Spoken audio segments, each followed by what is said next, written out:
Sir Modi ji ने व्यापारियों के लिए बहुत सारी गवर्नमेंट स्कीम निकाली है। So what do you do? I am C Ankush and I am founder of a fintech company called EMSME। What does EMSME do? Sir Modi ji ने व्यापारियों के लिए बहुत सारी गवर्नमेंट स्कीम निकाली है और व्यापारियों को उनके खुद के हक पता नहीं है। हम मार्केट प्लेस हैं जो उनको उनका हक से अवगत कराते हैं और वो बेनिफिट दिलवाते हैं। कैसे आप MSME को उनको अपनी गवर्नमेंट स्कीम्स दिलवाते हैं? सर 4 सिंपल स्टेप हैं। उसका उद्यम रजिस्ट्रेशन सर्टिफिकेट होता है, वो डालना है। उसको जितनी भी स्कीम उसके लिए बनी है वो आ जाती है। उसको डॉक्यूमेंट प्रिपेयर कराना है, या तो अपने चार्टर अकाउंटेंट की हेल्प लेके प्रिपेयर कराना है, अप्लाई करना है, उसके अकाउंट में बेनिफिट आ जाता है। तो आप इसमें पैसा कैसे कमाते हैं? सर जैसे ही MSME के अकाउंट में पैसा ट्रांसफर होता है उसके बाद ही हम उससे फीस मांगते हैं, और वो भी maximum 3% of the amount received, और वो हमारे charter accountant partner, availment expert और प्लेटफॉर्म फीस के नाम पे डिस्ट्रीब्यूट हो जाते हैं। तो यानी उनको कोई भी ओवरहेड स्टार्टिंग से है ही नहीं? बिल्कुल भी नहीं है। MSME बढ़ेगा तभी देश बढ़ेगा। उसी थीम के साथ नेशन बिल्डिंग के लिए काम कर रहे हैं। Guys, go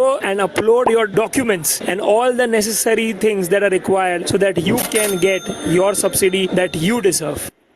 सर शुक्रिया डियर मार्केटिंग टीम। नमस्कार नमस्कार सी अभय देसाई जी और आपके कोटक महिंद्रा बैंक के जिनके साथ में हमने ये वेबिनार आयोजित किया है। We are feeling very very blessed. जितना अभी आपसे सर बात करी पता चला कि आप हाई कोर्ट, सुप्रीम कोर्ट में MSME और अदर एंटरप्रेन्योर को रिप्रेजेंट करते हैं, उनके इंटरप्रिटेशन इशू, अपील के इशू सॉल्व करते हैं। ये लार्ज कॉर्पोरेट से ज़्यादा सर हमको लगता है कि MSME के लिए बहुत ज़्यादा रिक्वायर्ड है, because they might not be able to access to the expert like you to get affordable services what you are providing and helping lots of entrepreneur। Sir हम आपकी बुक के बारे में भी बात करेंगे जो आपकी प्रकाशित होने वाली है, और जो ऑलरेडी एक बुक आपकी पब्लिश हो चुकी है, दोनों के बारे में प्लीज बताइएगा। आज की हमारी थीम रहेगी कि through this interactive discussion MSME को उनके बहुत सारे सवालों के जवाब मिल जाएं। कैसे उनको GST फ्रेमवर्क के तहत कंप्लायंस रहना है, क्या एरर जनरली वो करते हैं वो ना करें, और किस तरीके से यदि वो एरर कर लेते हैं तो आप जैसे एक्सपर्ट कैसे उनको समाधान दे सकते हैं कि उनकी वर्किंग कैपिटल भी स्टक नहीं हो, उनका बिजनेस पे से ध्यान नहीं हटे, ताकि पूरा का पूरा बिजनेस पे ध्यान रखते हुए वो अपना प्रॉफिटेबिलिटी इंश्योर कर सकें। और कभी भी ऐसी कुछ डिस्प्यूट आती है या इंटरप्रिटेशन इशू आती है तो आपके जैसे एक्सपर्ट उनको सारथी बन के सहयोग करें। इसी आशा के साथ अभय देसाई जी आपका स्वागत करते हैं, और मैं दर्शकों को आपके बारे में बीच बीच में बताता रहूंगा क्योंकि आपके इतने सारे क्रेडेंशियल हैं कि एक बार में बताना मैं नहीं चाहूंगा, बीच बीच में बताना चाहूंगा कि कैसे आपने CA की जर्नी शुरू करके रैंक होल्डर बने and so on and so for. आपके सर शुरू करने के पहले मैं थोड़ा सा इंट्रोडक्शन दे देता हूँ कि EMSME is a market place, is a platform जहाँ पे हम लोग डिमांड एग्रीगेट करते हैं फ्रॉम MSME साइड। सो उनको जो भी समस्या है, जो भी कंसर्न है, कंप्लाइंट बनना है, गवर्नमेंट स्कीम का बेनिफिट चाहिए, तो हम उनको राइट पर्सन से और राइट चैनल के थ्रू इंट्रोड्यूस करा पाएं तो उनको कम समय में, कम कॉस्ट में सारी सुविधाएं मिल जाएं, चाहे वो बिल डिस्काउंटिंग फैसिलिटी हो, वर्किंग कैपिटल लिमिट हो, आपको government scheme collateral free loan, capital subsidy grant चाहिए हो, या आपको प्रोफेशनल से कोई हेल्प चाहिए come to become compliant for direct tax, indirect tax, और यदि हाँ कहीं आप अटक गए हैं तो उससे आप कैसे समाधान की तरफ बढ़ पाएं। और कोटक बैंक भी सपोर्ट कर रहा है इस वेबिनार को, तो I am sure if someone will be able to join from there side it's good, otherwise you can directly reach out to them to understand the GST related product. With this, once again, आपका बहुत बहुत स्वागत है CA अभय देसाई जी। मैं शुरू में चाहूँगा कि आप अपना अप, थोड़ा सा ओवरव्यू बताएं GST फ्रेमवर्क के बारे में, अपने बारे में कि आपकी जर्नी कैसे रही है। आप उसके बाद हम जो क्वेश्चंस आए हैं on behalf of MSME will begin the interactive discussion. And audience जो भी आपको क्वेश्चन हो वो आप प्लीज चैट बॉक्स में डाल दीजिए। We'll try to accommodate all the questions possible. Over to you, C. Abhay Desai ji. Right, thank you so much. सबसे पहले तो मैं शुक्रिया कहना चाहूँगा अंकुश भाई को, ये MSME के प्लेटफॉर्म को, कि उसके माध्यम से मैं भी आज जुड़ पाया हूँ और जो मेरा एक्सपीरियंस है वो मैं शेयर कर पाऊँगा। GST की बात करें तो MSME मुझे लगता है कि वो सबसे ज़्यादा अफेक्टेड है ये कानून से। अपने देश में यदि हम बात करें तो 90% जो एंटरप्रेन्योर्स है वो एमएसएमई के बकेट में फिट होते हैं। और जीएसटी में 8 साल हुए जीएसटी को आए, और अभी भी एमएसएमई जो आज जुड़े हुए हैं वेबिनार में और जो इसको बाद में सुनेंगे, वो मेरी बात से सहमत होंगे कि जीएसटी जब से आया है तब से बहुत रैपिड हमने चेंजेस देखे हैं। हर महीने तकरीबन हम देखते हैं कि कुछ ना कोई चेंजेस जीएसटी में ज़रूर आता है, चाहे वो जीएसटी रेट्स के चेंजेस हो, लॉ में सब्सटेंटिव चेंजेस हो, रिटर्न्स के चेंजेस हो। और जीएसटी में जो यूनिक बात है वो ये है कि ये लॉ पूरा एडमिनिस्ट्रेटिवली जीएसटी पोर्टल से मॉनिटर हो रहा है, जीएसटी पोर्टल से उसको एनफोर्स किया जा रहा है। और जीएसटी पोर्टल की खास बात यह है कि ये पोर्टल है वो डेटा कई सोर्सेज से इकट्ठा कर रहा है, और उसके माध्यम से, डेटा एनालिटिक्स के माध्यम से, एआई के माध्यम से जो भी ये कंप्लायंसेस डेटा जो उनके पास पोर्टल पे जा रहे हैं उनको स्क्रूटिनाइज हो रहे हैं, और उसके बेसिस पे क्वेरीज पूछी जा रही है, नोटिस इशू की जा रही है, और उसके तहत इन्वेस्टिगेशंस और असेसमेंट्स किए जा रहे हैं, एजुडिकेशंस किए जा रहे हैं। सो ये एनवायरनमेंट में यदि एमएसएमई को आगे बढ़ना है और यदि उनको सही तरीके से ग्रोथ करना है, तो बहुत ज़रूरी है ये समझना कि पोर्टल पे जो हम डेटा दे रहे हैं, जिसके बेसिस पे आगे जाके उसके बेसिस पे इन्वेस्टिगेशंस होंगे, क्वेरीज आएगी, वो आपको लॉ के हिसाब से क्या देना ज़रूरी है, किस माध्यम से देना ज़रूरी है। और जीएसटी में जैसे आगे मैं आपसे बात करूंगा, कई चीज़ें हैं जहाँ पे लॉ अभी सेटल नहीं है। तो ये सिनारियो में आपको किस तरह से फाइलिंग्स करना चाहिए, किस तरह से आपका जो राइट है। मैं कई बार देखता हूँ जो मेरे पास आते हैं काफ़ी एमएसएमईज कि कई बार जो कानून में जो आपके पास राइट है वही एमएसएमई एक्सरसाइज नहीं कर पाती, और उसके वजह से अनरिजनेबल जो डिमांड्स जो जो जो डिपार्टमेंट, जीएसटी डिपार्टमेंट जो जो इम्पोज करते हैं, वो काफ़ी सारे केसेस में एमएसएमई अनफॉर्चुनेटली विक्टिम बनते हैं। वो पैसा भर देते हैं और बाद में रियलाइज होता है कि ये गलत था, और ये वाकई में कानून के नज़र में ये लायबिलिटी एक्चुअली सस्टेन नहीं कर पाती। सो एमएसएमईज को ये सब चीज़ों का ध्यान रखना है। लॉ अभी सेटल होना बाकी है। जैसे हम आगे जाएंगे, अभी ट्राइब्यूनल का जो अभी जो जो जो बॉडी है वो अभी फॉर्म हुआ है, अभी अपील्स फाइल करना शुरू हुआ है। नेक्स्ट ईयर होपफुली हम देखेंगे कि ट्राइब्यूनल्स अपना जजमेंट्स डिलीवर करना शुरू करेंगे, और जो अभी जो बर्निंग इश्यूज है जो एमएसएमई फेस कर रहे हैं उसका सॉल्यूशन आना शुरू होगा। लॉ नया है, एक्साइज लॉ मैं जानता हूँ हम सब जो आज वेबिनार में आज है उपस्थित है, वो शायद पैदा भी नहीं होंगे जब एक्साइज लॉ हमारे देश में लागू किया गया था। लेकिन 2017 में जब ये लॉ एबोलिश हुआ, एक्सेप्ट अभी पेट्रोलियम प्रोडक्ट्स पे जहाँ पे एक्साइज अभी कंटिन्यू है, 2017 तक उसके डिस्प्यूट्स आ रहे थे, उसके केसेस बन रहे थे और लिटिगेशंस हो रहा था। सिमिलरली सर्विस टैक्स लॉ जो 94 में आया, वो भी 2017 तक आप सब ने एक्सपीरियंस किया होगा, उसमें भी डिस्प्यूट्स कंटिन्यू थे, और 17 तक वो रहे। जीएसटी लॉ उस हिसाब से तो अभी छोटा बेबी है, 8 ही साल हुए, उसको मैच्योर होने में समय ही लगेगा। लेकिन मुझे लगता है कि ये मैच्योर जल्दी होगा, क्योंकि जो जो इलेक्ट्रॉनिक पोर्टल है जो आगे मैंने आपसे डिस्कस किया, वो इसमें बहुत बड़ा रोल प्ले कर रहा है। और आगे मैं आपको लाइव एग्जांपल्स भी दूंगा कि जिस तरह से डिपार्टमेंट उस चीज़ को मॉनिटर कर रहा है, और किस हिसाब से as an entrepreneur, as a MSME entity आपको किन किन चीज़ों का ख्याल रखना चाहिए। सो ब्रॉडली मैं हर एंटरप्रेन्योर को कहता हूँ कि आप भले बिजनेस पे फोकस करें, 90% टाइम आप बिजनेस पे फोकस करें, लेकिन 10% टाइम आपको जो आपका जो बिजनेस है उसमें कानून कैसे अप्लाई होते हैं, चाहे वो इनकम टैक्स हो, जीएसटी हो, फैक्ट्रीज एक्ट हो, या और कोई कानून हो, उसकी बेसिक अंडरस्टैंडिंग होना ज़रूरी है। क्योंकि कहीं ना कहीं यदि आप ओवर डिपेंडेंट हो जाते हैं आपके एम्प्लॉयज़ पे या आपके कंसल्टेंट्स पे, और कहीं ना कहीं यदि उसमें कोई गैप रह जाती है या अंडरस्टैंडिंग में कोई गैप रह जाती है, तो वो नहीं होना चाहिए। तो एंटरप्रेन्योर को सतर्क रहना चाहिए। और जो लॉ के जो बेसिक प्रिंसिपल्स है, जो मुझे लगता है कि समझना उतना कठिन नहीं है। हर कोई जो बिजनेस कर रहा है वो समझता तो है कि किस कैसे कानून को कंप्लाई करना चाहिए। तो वो अंडरस्टैंडिंग के साथ जाना चाहिए। और दूसरा, before I close this opening part, कि अभी क्योंकि ये जो ज़माना बदल गया है, अभी जो हम समझते थे कि जो हम कर रहे हैं वो सिर्फ हमें ही पता होता है, किसी और को पता नहीं होता, और उस हिसाब से हम हमारे वहाँ मैनेज कर सकते हैं। ये जो जो जो एक तरह से एक माहौल बना हुआ था वो अभी बदल चुका है।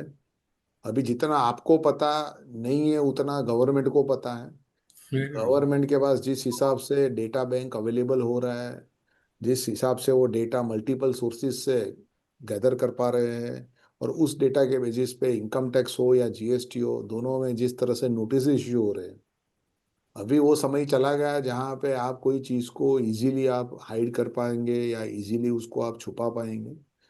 अभी जो भी आपको करना है वो कॉन्शियसली, जो भी आपके जो ट्रांजैक्शंस है उसको एथिकली मॉरली सही ढंग से कानून के हिसाब से आपको उसको कंप्लायंस करना चाहिए, कि आपका जो प्रॉफिट हो, जो आप आज समझ रहे हो कि आपने बिजनेस में इतना कमाया, वो आपका आपके पास ही रहे, और कल कोई बड़ा लायबिलिटी टैक्स का क्रिएट ना हो, जिसके वजह से आज जो आपने आपके पास जमा किया है उसका दुगना या तिगना अमाउंट आपको वापस देना ना आए। सो ये चीज़ें समझनी और मैच्योरिटी डेवलप करनी ज़रूरी है।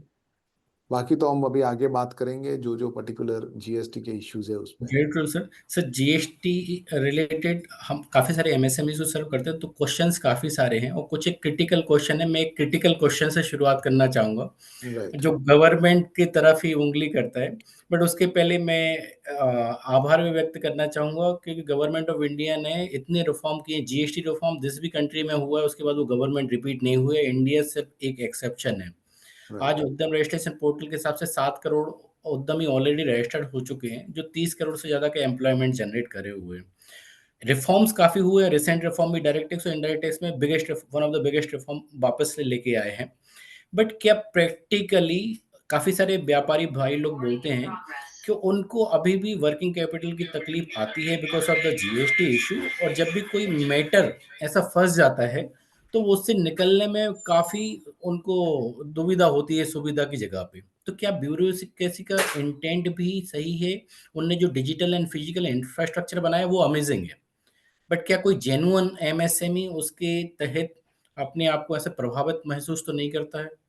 प्रैक्टिकल ग्राउंड रियलिटी क्या है, ये आपसे विचार जानना चाहेंगे on behalf of all the MSME query received to us. Right. See, मैं ये बात तो आपसे सहमत हूँ कि जीएसटी का रिफॉर्म वाकई में जो अपने देश में आया है, कंसीडरिंग के जीएसटी के पहले जिस तरह का कानून व्यवस्था थी इनडायरेक्ट टैक्सेस में, और जिस हिसाब से जीएसटी काउंसिल ने एकजुट होके ये जो रिफॉर्म्स लेके आए वो सर्टनली अप्रिशिएबल है। जो जीएसटी नेटवर्क जो बनाया है, जिसके बेसिस पे ये पूरा लॉ चल रहा है, वो भी अप्रिशिएबल है। जो फैक्ट जहाँ पे एमएसएमईज को अभी दिक्कत आ रही है, वो दिक्कतें जनरली तीन ब्रॉड एरियाज में आ रही है। सबसे पहला जो एरिया है वो है जो जो जो जो डिपार्टमेंट है, जो डिपार्टमेंट के ऑफिसर्स है, जिनको एडिक्वेट ट्रेनिंग मिलनी जरूरी है, बिकॉज ये कानून नया है। जैसा हम भी हर रोज कानून सीख रहे हैं, जी। मेरे जैसे अनगिनत टैक्स प्रोफेशनल्स हैं जो भी हर रोज कानून सीख रहे हैं, समझ रहे हैं और क्लाइंट्स को समझा रहे हैं। क्लाइंट्स भी उसी तरह समझ रहे हैं, सीख रहे हैं। उसी तरह डिपार्टमेंट को भी समझना जरूरी है, सीखना जरूरी है। जो जो ग्राउंड लेवल पे जो मैं देख रहा हूँ वो ये देख रहा हूँ कि जो एडिक्वेट ट्रेनिंग मिलनी चाहिए ऑफिसर्स को, वो नहीं मिल पा रही, और उसके वजह से कहीं ना कहीं जो ऑफिसर्स जो जो कानून है उसको ठीक से नहीं समझ पा रहे हैं और ठीक से उसको अप्लाई नहीं कर पा रहे हैं, और उसके वजह से एमएसएमईज को उसका नतीजा भुगतना पड़ रहा है। बिकॉज ऑफिसर तो डिमांड रेस करके चले जाएंगे, इट्स लेकिन इजी टू डू। एमएसएमईज को उसको फेस करना है, उसको आगे लिटिगेट करना है, उसको आगे रिजॉल्व करना है। सो ये एक एरिया है जहाँ पे मैं हर सेशन में कहता हूँ कि रिफॉर्म्स की ज़रूरत है। ऑफिसर्स को अकाउंटेबल बनाना बहुत ज़रूरत है। बिकॉज 90% केसेस ऐसे हैं जहाँ पे आगे जाके रिवर्स होते हैं, जो ऑफिसर्स के जो डिसीजंस है उसको आगे जाके जो जुडिशियल बॉडी है वो उसको रिवर्स करते हैं। जब ये स्टैटिस्टिक्स ऑलरेडी हमारे पास है, जो ये इंडिकेट कर रहे हैं कि जो जो ऑफिसर्स जो पावर्स को यूज कर रहे हैं वो ठीक से नहीं यूज कर रहे हैं, और उसके वजह से ये एमएसएमईज को दिक्कतें आ रही है। सो कहीं ना कहीं अकाउंटेबिलिटी फिक्स करना जरूरी है। The moment accountability is fixed, officers 10 बार सोचेंगे ऑर्डर पास करने से पहले कि यदि ये ऑर्डर मैंने पास किया और कल जाके ये ऑर्डर यदि आगे रिवर्स होता है तो मुझे भुगतना पड़ेगा। जो भी एमएसएमईज को उसके वजह से वर्किंग कैपिटल का दिक्कत हुई, उसका कॉस्ट उसके सैलरी में से जाएगा। एमएसएमईज को उसको रिकॉम्पनसेट, जैसे बाहर के देश में, जैसा हम अमेरिका की बात करें या डेवलप वर्ल्ड की बात करें, वहाँ पे ऐसे कानून है जहाँ पे यदि वहाँ के टैक्स ऑफिसर्स ने यदि गलत एक्शंस ली है और कल कोर्ट कहता है कि ये एक्शंस आपकी लॉ में सस्टेन नहीं करेगी, तो ऑफिसर्स को अपने पर्सनल लेवल पे जो जो जो टैक्स पेयर है उसको कॉम्पनसेशन देना बनता है, और कई कई मैटर्स में कॉम्पनसेशन मिलियंस ऑफ डॉलर्स में जाता है। तो कहीं ना कहीं उसके बेसिस पे ऑफिसर्स वहाँ 10 बार सोचते हैं बिफोर टेकिंग द एक्शन। सो कहीं ना कहीं इस तरह का मैकेनिज्म, जो ट्रांसपेरेंट मैकेनिज्म हो वो ज़रूरी है। तो जो जो ये अनवारंटेड लिटिगेशन जो एमएसएमईज को फेस करने पड़ रहे हैं वो उसमें हम देख सकेंगे रिफॉर्म्स। दूसरा जो एरिया है जहाँ पे मैं कहूँगा कि ज़रूरी है अटेंशन, वो है स्पीडी जस्टिस। कहीं ना कहीं एमएसएमईज भी जानते हैं कि वो सही है लॉ में, गलत ऑर्डर्स पास हुए उनके अगेंस्ट, वो आगे लड़ना चाह रहे हैं, वो लड़ रहे हैं, लेकिन सालों लग जाते हैं वो डिस्प्यूट्स को रिजॉल्व होने के लिए। सो कहीं ना कहीं आप 10 साल बाद यदि आप वर्डिक्ट देंगे, तो कहीं ना कहीं जो एमएसएमई का जो जो जो कॉन्फिडेंस है और जो पेशेंस है और जो वर्किंग कैपिटल 10 साल तक ब्लॉक हुआ, उसकी जो कॉस्ट है वो उनके लिए बहुत भारी हो जाती है। एक तरह से एक एक बर्डन हो जाता है, और वो भी एक फैक्टर बनता है जहाँ पे एमएसएमईज फिर ये भी डिसीजंस लेते हैं कि इसमें हम लड़ने से अच्छा उसको पैसा भर दे और इससे हम बाहर आए, लेकिन उसमें अल्टीमेटली एमएसएमई का ही नुकसान होता है। बिकॉज सही होने के बाद भी, because of the delay in justice, वो कहीं ना कहीं जो अन अन गलत डिमांड्स है उनको भी पे करके उसका एक एडिशनल कॉस्ट अपने ऊपर ले लेते हैं। तो ये दूसरी चीज़ें, जैसा भी जीएसटी ट्राइब्यूनल की हम बात करें, कानून जीएस 2017 में आया, आज हम 2025 में हैं, 2025 अब खत्म हो रहा है, अभी भी जीएसटी ट्राइब्यूनल का अभी हियरिंग शुरू नहीं हुए। अभी लास्ट काउंसिल मीटिंग में काउंसिल ने डिसीजन लिया कि दिसंबर एंड से या जनवरी नेक्स्ट ईयर से हियरिंग शुरू होगा। सो हम समझ सकते हैं कि इतना बड़ा गैप, जो ट्राइब्यूनल एक वैक्यूम क्रिएट हुआ था ट्राइब्यूनल के ना होने से, इसके वजह से इतने सारे अभी पेंडिंग लिटिगेशंस जीएसटी में इकट्ठा हो गए हैं कि जैसे ही ट्राइब्यूनल अभी शुरू होगा, पेंडेंसी इतनी होगी। एक अभी न्यूज़पेपर में एक आया था स्टैटिस्टिक्स कि जो जीएसटी ट्राइब्यूनल में जो पेंडिंग मैटर्स रहेंगे जब ये शुरू होगा और जो फाइल होंगे, उसको कम से कम 12 साल लगेंगे वो मैटर्स को रिजॉल्व होने के लिए। सो ये बताता है कि ये जो जो सेकंड एस्पेक्ट है डिले का, वो एक बहुत क्रिटिकल एस्पेक्ट है जहाँ पे जीएसटी काउंसिल को स्टेप्स लेने पड़ेंगे, तभी जाके जो जो एमएसएमई को जो कॉन्फिडेंस आना चाहिए जुडिशरी में, वो कहीं ना कहीं वो ट्रस्ट और वो कॉन्फिडेंस आपका मेंटेन रहेगा। और तीसरा एस्पेक्ट लॉ। अभी लॉ में अनफॉर्चुनेटली जब जीएसटी आया, तब जीएसटी एक सिंपल टैक्स के फॉर्म में आया। गवर्नमेंट ने भी सबको कहा कि ये गुड एंड सिंपल टैक्स है, इस तरह से पूरा टैक्स का सिस्टम लाए। लेकिन हमारे ही देश में अनफॉर्चुनेटली कुछ ऐसे लोग हैं जो ये जो ट्रस्ट गवर्नमेंट ने रिपोज किया उसका मिसयूज किया, फेक बिलिंग एक्टिविटीज में गए, करोड़ों रुपए के फ्रॉड्स किए। उसके वजह से गवर्नमेंट एक रिएक्टिव जी। जोन में चले गए, और कानून आज इतना कॉम्प्लिकेटेड हो गया है बिकॉज ऑफ दिस अप्रोच कि हमारे देश में हर टैक्स पेयर है वो एक तरह से एक इवेडरी है। उस नज़र से देख के कानून डे बाय डे स्ट्रिंजेंट होता जा रहा है, डे बाय डे ज़्यादा पावर्स ऑफिसर्स को दिए जा रहे हैं। सो इसके वजह से भी कहीं ना कहीं जो जो कॉम्प्लेक्सिटी है लॉ में, उससे एमएसएमईज को काफ़ी नुकसान हो रहा है। सो कहीं ना कहीं ज़रूरी है गवर्नमेंट को ये भी ध्यान रखना कि हम मानते हैं कि 100 में से 10 लोग चोरियां करेंगे, लेकिन वो 10 को पकड़ने के लिए आप बाकी जो 90 लोग हैं जो ऑनेस्ट टैक्स पेयर्स है, उन पे आप इतना स्ट्रिक्ट कानून, इतना स्ट्रिंजेंट कानून आप यदि लागू करेंगे तो वो कहाँ जाएंगे। जैसे एक उदाहरण हम ले सकते हैं कि जैसे कानून में आप जानते हैं जीएसटी लॉ में ऐसी प्रोविजन है कि यदि मान लीजिए एक एमएसएमई यूनिट ने दूसरे यूनिट से कुछ खरीदा और जीएसटी का पैसा दिया, लेकिन वो यूनिट ने जो उनका जो सप्लायर है उसने यदि वो जीएसटी का पेमेंट सरकार को नहीं किया, तो जो जो जो रिसिपिएंट इनपुट है टैक्स। उसकी इनपुट टैक्स क्रेडिट उसकी डिनाई होती है और उसको इंटरेस्ट और पेनल्टी के साथ 3 गुना अमाउंट गवर्नमेंट को वापस देनी होती है। अब यहाँ जो रिसिपिएंट यूनिट है उसका कोई फॉल्ट नहीं था। जब उसने परचेज किया तो सामने वाले का रजिस्ट्रेशन वैलिड था, जी, सामने वाले, और रजिस्ट्रेशन सरकार ने ही उनको दिया था जीएसटी में। तो हम मान सकते हैं कि सरकार ने पूरा वेरिफिकेशन किया होगा उसके ये assumption क्रेडेंशियल्स, रखेगा कोई भी केवाईसी व्यापारी। का। उसके बेसिस पे ही हम आगे उसके साथ बिजनेस करेंगे। हमने उसको जीएसटी पैसा दिया, फॉर्मल बैंकिंग चैनल से उसको जीएसटी का पैसा दिया। हम्म, उसने जो मुझे गुड सप्लाई किए या सर्विसेज सप्लाई किए उसका मेरे पास एविडेंस है, by which I can demonstrate के वाकई में मुझे गुड्स मिले हुए, सर्विसेज मिली हुई है। अभी ये होने के बाद भी कानून ये कहता है कि क्योंकि उसने पैसा नहीं भरा, आज आपके पास एज ए रिसिपिएंट कोई अथॉरिटी नहीं है कि आप उसको कोई डायरेक्शन दे पाए या उसका बैंक अकाउंट आप उनसे उसकी डिटेल्स आप ले पाए या उसके बेसिस उसके बिहाफ पे हम आप उसको उसका टैक्स का पेमेंट कर पाए। सो इन दिस एनवायरमेंट, ये जो तीसरा बकेट है जिसकी मैं बात कर रहा हूँ कि कानून में इस तरह से जो स्ट्रिंजेंट प्रोविजंस क्रिएट हो रही है, बिकॉज कानून की सोच ये है कि जो इवेडर्स है वो मिसयूज ना करें, लेकिन उसके चलते जो जेन्युइन टैक्स पेयर्स है उनको भुगतना पड़ रहा है because of such provisions in law. जैसे दूसरा प्रोविजन है लॉ में कि 180 दिन के बाद यदि आप पेमेंट करते हैं आपके सप्लायर को, तो आपको इनपुट टैक्स क्रेडिट इंटरेस्ट के साथ रिवर्स करनी है, और जब आप जीएसटी का पेमेंट करेंगे तब आप उसकी क्रेडिट को रीअवेल कर सकते हैं। अभी जी, हमारे एमएसएमई सेक्टर्स में कुछ ऐसे सेक्टर्स है, जैसे टेक्सटाइल की हम बात करें, जहाँ पे जो क्रेडिट पीरियड की जो चेन है वो कई बार 9 9 महीना 10 10 महीना चलती है, वो पूरा रोटेशन उतने महीने तक चलता है पैसों का।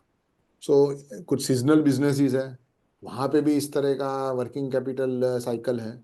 सो कहीं ना कहीं कानून को ये सब चीज़ें कंसिडर करनी चाहिए और प्रैक्टिकली कानून बनाना चाहिए। आज आप 180 दिन का कानून आपने बना दिया, अभी यदि आप 180 दिन में पेमेंट नहीं कर पाए तो आपका जो ओरिजिनल इनपुट टैक्स क्रेडिट था वो आपको रिवर्स करना आ रहा है और वो फिर इंटरेस्ट के साथ आपको सरकार को वापस लौटाना है। So that puts a huge working capital stress on MSMEs. फिर हम देखते हैं कानून में एक तरफ पे कानून ये बात करता है कि जहाँ पे इन्वर्टेड रेट होगा, जहाँ पे आपके जो इनपुट होंगे उस पे यदि हायर रेट ऑफ जीएसटी लग रहा है और आपके आउटपुट टैक्स जो आउटवर्ड सप्लाईज है उस पे यदि लोअर रेट ऑफ टैक्स लग रहा है, तो हम आपको डिफरेंस जो आएगा उसका हम आपको रिफंड दे देंगे। अभी ये जो 22 सितंबर से जो जीएसटी के जो 2.0 रिफॉर्म्स आए हैं उससे ये सिचुएशन फॉर्म। ज़्यादा एग्रीवेट हो गई है, जी, क्योंकि काफ़ी सारी जो कंज्यूमर फेसिंग जो एमएसएमई प्रोडक्ट्स थे उसको 5% में ले आए हैं, लेकिन जी, उनके जो इनपुट्स है वो अभी भी 18% में। सो कहीं ना कहीं क्या हो रहा है आज कि मेरा क्रेडिट एक्यूमुलेट हो रहा है क्योंकि मेरे इनपुट्स जो आ रहे हैं वो हायर रेट से आ रहे हैं और मेरा आउटपुट टैक्स लोअर रेट पे है। इन दिस सिनारियो कानून ये कहता है कि हम रिफंड तो देंगे, लेकिन हम केवल इनपुट्स का जो क्रेडिट एक्यूमुलेट हुआ है केवल उसी का रिफंड देंगे। इनपुट सर्विसेज का या कैपिटल गुड्स के वजह से यदि क्रेडिट एक्यूमुलेट हुई हो तो उसका हम रिफंड नहीं देंगे। कोई वैसा लॉ केस रिफंड पे जो डिले होगा, एक्यूमुलेटेड हो जा रहा है, उस पे इंटरेस्ट भी देगी क्या गवर्नमेंट? इंटरेस्ट देते हैं, लेकिन आपने यदि आपके फाइलिंग डेट से डिसाइड होता है, यदि आपने फाइल किया और विद इन 60 डेज यदि आपको रिफंड नहीं सैंक्शन हुआ हम्म, तो आपको इंटरेस्ट मिलेगा।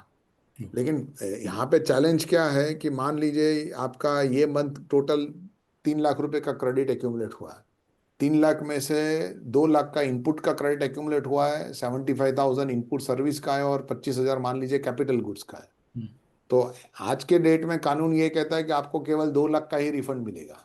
1 लाख का रिफंड कभी नहीं मिलेगा। सो कहीं ना कहीं क्या हो रहा है कि 1 लाख फिर आपका कॉस्ट में ट्रांसलेट हो रहा है, बिकॉज ये कहीं ना कहीं आपका क्रेडिट लेजर में ही रहेगा, उसका लिक्विडेट करने का कोई ऑप्शन नहीं है। सो इसके वजह से भी एमएसएमई काफ़ी अफेक्टेड है। आप देखेंगे काफ़ी जो सेक्टर्स है जहाँ पे ये इन्वर्जन हुआ है, और ये बढ़ा है because of this recent decisions, जहाँ पे काफ़ी प्रोडक्ट्स को 5% में लिया है, जबकि उसके रॉ मटेरियल 18 में रहे हैं, इनके जी इनपुट सर्विसेज 18% में रही है, कैपिटल गुड्स 18% में रहे।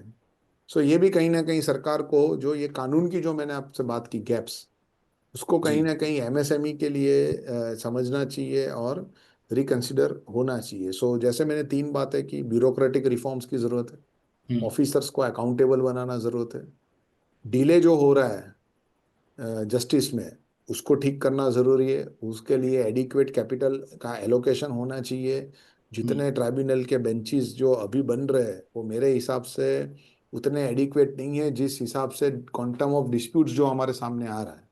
सो कहीं ना कहीं वहाँ स्ट्रेंथ बढ़ानी ज़रूरी है, वहाँ पे कहीं ना कहीं स्पीडी डिस्पोजल की आवश्यकता है। और तीसरा, जो कानून में मैंने कहा कि कानून में अभी भी जो कानून बना है वो अभी इस तरह से बन रहा है कि एज इफ कि जो चोर को रोके, लेकिन ये माइंडसेट से जब कानून बनता है और कानून जब इवॉल्व होता है तो उसमें जेन्युइन टैक्स पेयर्स हैं, उसको भी शक के नज़र से देखा जाता है। उस पे हर उसके ट्रांजैक्शंस पे एक डाउट क्रिएट किया जाता है, और उसके वजह से भी एमएसएमईज को काफ़ी उसके वजह से भुगतना पड़ रहा है। सो ये 3 चीज़ों पे रिफॉर्म्स की ज़रूरत है। अब सर मैं एक चीज़ मैं आपको करेक्ट करना चाहूँगा। आपने बोला आपके जैसे काफ़ी सारे लोग हैं। मैं आपको बता दूँ आपके जैसे एक्सपर्ट बहुत ही कम अवेलेबल हैं, जो इतनी ट्रांसपेरेंसी के साथ एमएसएमई को भी बता रहे हैं क्या करना है हक और सारे stakeholder whether it is judiciary, government, bureaucracy सबको बताना है क्या रिफॉर्म करना चाहिए। सर मैंने जितना भी सुना है फाइनेंस मिनिस्टरों को, मोदी जी को और जितने भी स्टेक होल्डर्स को, इन सबका इंटेंट बहुत ही उत्तम लगा है कि सब एमएसएमई को एम्पावर करना चाह रहे हैं, सब ट्रूली जीएसटी का रिफॉर्म लेके आए और अभी बिगेस्ट रिफॉर्म लेके भी आ गए। So intent wise government is doing fantastic job. But Right. जैसे आपने ऑलरेडी बता ही दिया कि प्रैक्टिकलिटी उसमें थोड़ी सी कम है कि चोरों को पकड़ने के चक्कर में शरीफ लोगों को तकलीफ दे दी तो ये तो हमारे लॉ के भी अगेंस्ट में। सो इसमें और भी रिफॉर्म के बाद भी और भी काफ़ी सारे रिफॉर्म्स होना बाकी है गवर्नमेंट साइड से। तब मैं आपसे अभी ये जानना चाहता हूँ एमएसएमईज कौन सी ऐसी मिस्टेक्स करते हैं जिनकी वजह से उनको इनपुट टैक्स क्रेडिट का लॉस होता है या उनको केस में जाने के बाद वर्किंग कैपिटल के कारण सफर करना पड़ता है। As per statistics 80% business shut down because of lack of working capital management. तो आप Right. कैसे गाइड करेंगे कि एमएसएमई क्या, एमएसएमई या कोई भी एंटरप्रेन्योर क्या है वो जो कॉमन गलतियां हैं वो ना करे और इस चक्रव्यूह में फंसे ही ना, कैसे वो कंप्लाइंट रहे, कंप्लाइंट तरीके से बिजनेस करें? राइट। सी काफ़ी सारी चीज़ें यहाँ समझनी ज़रूरी है। जी। सबसे पहले तो जो आप सप्लाई कर रहे हैं उस पे क्या आप सही रेट लगा रहे हैं। हम्म, कई बार हम देखते हैं कि ये इनडायरेक्ट टैक्स है, ये इनकम टैक्स जैसा नहीं है कि जो आप कमाए उसमें से आपको देना है, ये आपको आपके कस्टमर से लेके देना है। सो कई बार हम देखते हैं कि जो आपके प्रोडक्ट पे रेट या आपके सर्विसेज पे जो रेट लगना चाहिए, सर्विसेज पे ज़्यादा चैलेंज नहीं है बिकॉज लार्जली 18% है, जी। लेकिन जो गुड्स है उसमें चैलेंज है बिकॉज अभी भी काफ़ी सारे गुड्स अभी आफ्टर दिस लास्ट रिफॉर्म 5% में गए हैं, 18% में भी है, कुछ चीज़ें 40% के स्लैब में गई हुई है। वेरी लिमिटेड या। सो इन दैट सेंस आपको आपके गुड्स पे क्या सही रेट लग रहा है उसकी जानकारी लेना बहुत ज़रूरी है। और यहाँ पे मैं समझता हूँ कि रिस्क लेने की कोई भी आवश्यकता नहीं है, कि आज आप कन्विंस नहीं है कि आपके प्रोडक्ट पे 5 लगना चाहिए और आपको लग रहा है कि 18 सही है। So because of some short profit कि भाई आज हम 5 लगा के बेच दे और बाद में देखेंगे, ये माइंडसेट नहीं होना चाहिए। बिकॉज कल जब आपको देना आएगा 13% डिफरेंस, वो इंटरेस्ट और पेनल्टी के साथ देना आएगा, तो वर्चुअली वो अमाउंट जो आपका टर्नओवर है उसका 50-60% बनेगा। उतना तो किसी का प्रॉफिट मार्जिन भी नहीं होगा। प्रॉफिट सो मार्जिन जो बिजनेस। 3-4 साल में कमाए होंगे आप, वो एक साथ आपको देना पड़ सकता है। सो कहीं ना कहीं ये एक चीज़ें ध्यान में रखना ज़रूरी है, क्या क्या आप जो रेट चार्ज कर रहे हैं वो सही रेट चार्ज कर रहे हैं या नहीं कर रहे हैं। इनपुट टैक्स क्रेडिट की आपने बात की, इनपुट टैक्स रेट में सबसे इम्पोर्टेंट है आपके सप्लायर को समझना। आप कई बार मैं देखता हूँ स्पेशली ऐसी इंडस्ट्रीज है जैसे मेटल स्क्रैप, जहाँ पे कहीं ना कहीं because of that lower rate attraction, आज आपको आप पे कोई सप्लायर का कॉल आता है कि मैं आपको मेटल स्क्रैप जो बाजार में रेट चल रहा है उससे 20% कम रेट पे सप्लाई करवा दूंगा। भी कहीं ना कहीं जो जो एंटरप्रेन्योर्स है वो इससे प्रभावित हो जाते हैं, वो डील कर लेते हैं। आज इनवॉइस भी आ जाता है, पेमेंट भी हो जाता है और इनपुट टैक्स रेट भी ले लेते हैं। 6 महीने बाद उनको नोटिस आता है कि वो जो सप्लायर था वो एड्रेस पे कुछ कोई था ही नहीं, वो सालों से बंद पड़ा हुआ है, या ऐसा कोई एड्रेस एग्जिस्टेंस में ही नहीं है, या वो एड्रेस पे जो लोग रह रहे हैं उनका कोई बिजनेस से लेना देना नहीं है, एक्सेट्रा एक्सेट्रा। सो कहीं ना कहीं जो अभी शॉर्ट टर्म जो आपको डिस्काउंट लगा, अ, वो कहीं ना कहीं फिर लॉन्ग टर्म में एक बड़ी कॉस्ट के रूप में बाहर आता है। सो सर जहाँ पे भी आप जो सप्लायर से आप डील कर रहे हो वो सप्लायर की जानकारी होनी चाहिए। और जो भी आपके पास यदि गुड्स आ रहे हैं तो उसके एविडेंस आपके पास होने चाहिए। यार सबसे बड़ा चैलेंज क्या होता है एमएसएमई के लिए, कि एमएसएमई हमारे पास आके कहते तो है कि हमने कोई चोरी नहीं की, जेन्युइनली हमको वो मटेरियल मिला है और इसके वजह से हमने क्या गलती की। लेकिन हम जो पूछते हैं कि उसका एविडेंस, बिकॉज कानून एविडेंस को समझता है, कानून आपके इमोशंस को या उसको नहीं समझता। सो कहीं ना कहीं हम पूछते हैं कि भाई आपका जो मटेरियल है वो मान लीजिए एक्स लोकेशन से आया था, तो बीच में ये 3 टोल टैक्सेस आते हैं, तो उसका टोल टैक्स का रिसीट क्या आपके पास है as an evidence to indicate कि जो व्हीकल से आपको डिलीवरी हुई वो vehicle in in toll taxes पे इन डेट्स को ये समय पे क्रॉस हुआ था। आपके वहाँ जब गुड्स अनलोड हो रहे थे तो आपके पास क्या कोई एविडेंस है उसका, आपने कोई जीआरएन बनाया, गुड्स रिसीट नोट आपने बनाया, वो जो ड्राइवर आया था उसका कुछ आपने केवाईसी डॉक्यूमेंट लिया कि जिससे आप कल साबित कर पाओ कि ये एक्चुअली ड्राइवर था जिसने ये गाड़ी से मुझे ये मटेरियल डिलीवर किया था। वो जो आपके पास व्हीकल आया उसका कोई प्रूफ है आपके पास, उसकी आरसी बुक है या एक्सेट्रा एक्सेट्रा। तो ये सब एविडेंसेस आज के ज़माने में बहुत ज़रूरी है, आपके पास होने चाहिए। आपको उस तरह के जो आपके जो परचेस कॉन्ट्रैक्ट है उसमें इस तरह के क्लॉजेज आपको डालने पड़ेंगे कि जिससे सामने वाले पे भी बर्डन हो और वो एविडेंसेस उसको देने पड़ेंगे, और उसी बेसिस पे आप कल यदि कोई दिक्कत आती है या कोई चैलेंजेस आते हैं वो इनपुट टैक्स क्रेडिट के क्लेम में, तो आप वो एविडेंसेस के बेसिस पे आप लड़ पाएंगे। बिना एविडेंसेस के आप केवल ये कहते रहेंगे कि भाई मैंने उसको टैक्स पेमेंट कर दिया तो मेरी फिर कोई जिम्मेदारी नहीं है, तो उतना इनफ नहीं है। जैसा अभी किसी ने पूछा ई वे बिल, अब ई वे बिल है वो एक थर्ड पार्टी एविडेंस नहीं है। ई वे बिल तो वो सप्लायर है वही जनरेट करता है, और डिपार्टमेंट ये कहता है कि वो सप्लायर ही फ्रॉड्यूलेंट था। तो जो सप्लायर ही फ्रॉड्यूलेंट था तो उसके जनरेट किए हुए एविडेंसेस को आगे जाके उतना वेटेज नहीं मिलेगा as compare to third party evidences, जैसे ट्रांसपोर्टर हो गए, ड्राइवर हो गया, आपने वे ब्रिज रिसीट हो गया, टोल टैक्स के रिसीट्स हो गए। ये जो एविडेंसेस है वो थर्ड पार्टी एविडेंसेस है, ये एविडेंसेस को कोई फैब्रिकेट नहीं कर सकता इजीली। और ये सब एविडेंसेस को कल आपने सुप्रीम कोर्ट का एक सेलिब्रेटेड जजमेंट है ईकॉम गिल, उसमें सुप्रीम कोर्ट ने कहा है कि ये जो एविडेंसेस है उससे आपको साबित करना पड़ेगा कि आपका ट्रांजैक्शन जेन्युइन था। यदि आपने ये एस्टैब्लिश किया फिर ओनस आपके सप्लायर पे है टैक्स चुकाना गवर्नमेंट को। यदि वो सप्लायर फेल होता है टैक्स चुकाने में तो सुप्रीम कोर्ट कहता है कि आपका इनपुट टैक्स क्रेडिट का क्लेम आपका डिनाई नहीं होगा या डिस्प्यूट नहीं होगा, प्रोवाइडेड ये एविडेंसेस। लेटेस्ट केस जजमेंट में। लेटेस्ट, हाँ लेटेस्ट जजमेंट तो है। सर जिनने इसके तहत पेमेंट कर चुके हैं क्या वो अपील में जाके रिफंड ले सकते हैं? नहीं, अपील का जो टाइम पीरियड है वो 3 महीने का टाइम पीरियड होता है ऑर्डर डेट से। तो यदि आपके पास ऑर्डर अभी आया हो और यदि आपने पेमेंट भी कर दिया हो फिर भी अपील आप कर सकेंगे। लेकिन मान लीजिए लास्ट ईयर आपने कुछ पेमेंट कर दिया हो ऑर्डर इशू होने के बाद, तो अभी अपील का राइट आपका अवेलेबल नहीं है। 3 महीने का ही पीरियड मिलता है और 1 महीना एडिशनल कंडोनेबल पीरियड है। सो मैक्सिमम 4 मंथ्स में आपको अपील करना जरूरी है। वो यदि चले गए हो तो अभी वो आपने एज अ मान लिया जाएगा कि आपने वो वॉलेंटरी पेमेंट किया, आपका वो अपील करने का इंटेंशन नहीं था। तो वो जो भी डिमांड सही थी गलत थी वो अभी वहाँ पे ख़त्म हो गई, वो मैटर आपका वहाँ पे ख़त्म हो गया, तो अब उसको ऐसे आप अभी रिवाइव नहीं कर पाएंगे। सिर्फ 1 मिनट लेना चाहूंगा क्योंकि आपने डायरेक्ट वे और रिवर्स वे दोनों तरीके से बहुत अच्छी प्रैक्टिकलिटी के साथ ये बता दिया कि एमएसएमई यदि जागरूक नहीं रहेगा तो दोनों साइड से लॉस में रहेगा। तो एब्सोल्युटली। आपके बिहाफ पे मैं रिइटरेट करते हुए सारे एमएसएमई भाइयों से और बहनों से निवेदन करना चाहूँगा कि शॉर्ट टर्म प्रॉफिट के लिए लॉन्ग टर्म सर्वाइवल थ्रेट मत आमंत्रित कीजिए।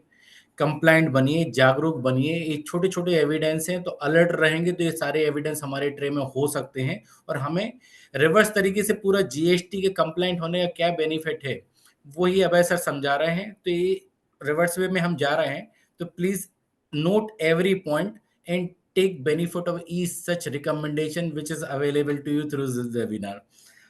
Again over to you, Abhay sir. बहुत अच्छा राइट, बता रहे हैं, तो मेरा रिपीट करने का मन कर गया कि लोग अच्छे से राइट, सुन के नोट कर लें। एब्सोल्युटली। सो ये थी इनपुट टैक्स क्रेडिट की बात। तीसरा जो मेजर एरिया है जहाँ पे एमएसएमई को या कोई भी एंटरप्रेन्योर हो उसको ध्यान रखना चाहिए, वो है रिटर्न फाइलिंग। जी। आम अंडरस्टैंडिंग ये है कि रिटर्न फाइलिंग तो एक नंबर क्रंचिंग एक्टिविटी है। आपके सॉफ्टवेयर से आप निकालिए आपका टर्नओवर क्या था, टैक्स क्या था, आपका आईटीसी क्या है, और वो निकाल के आप उसको फाइल कर दीजिए। कई बार मैं देखता हूँ कि जो रिटर्न फाइलिंग जब हो रहा है तब जो चेक्स होने चाहिए, जो जो उस पर वेरिफिकेशन होना चाहिए, वो नहीं हो पाता। कहीं ना कहीं उसके वजह से जो प्रिएम्प्टिव एक्शन आप आज ले पाते वो आप नहीं ले पाते। और जो रिटर्न फाइलिंग है उसमें कई कानून में ऐसी चीजें हैं जो डिबेटेबल हैं। कानून ये कहता है, सुप्रीम कोर्ट ये कहते हैं कि यदि आपने वो चीज सामने से डिस्क्लोज की है तो कभी भी आप पे इवेजन का केस नहीं बनेगा। राइट। इवेजन का केस तभी बनता है जब आपने कोई चीज छुपाई हो ट्रू। अथॉरिटी से। इंटेंट इशू है तभी। इंटेंट, या राइट।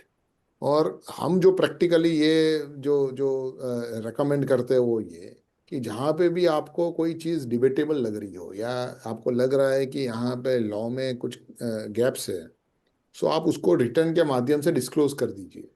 आप एनुअल रिटर्न जो जीएसटी का जो अभी फाइल होगा 24-25 का, दिसंबर ड्यू डेट है 31 दिसंबर।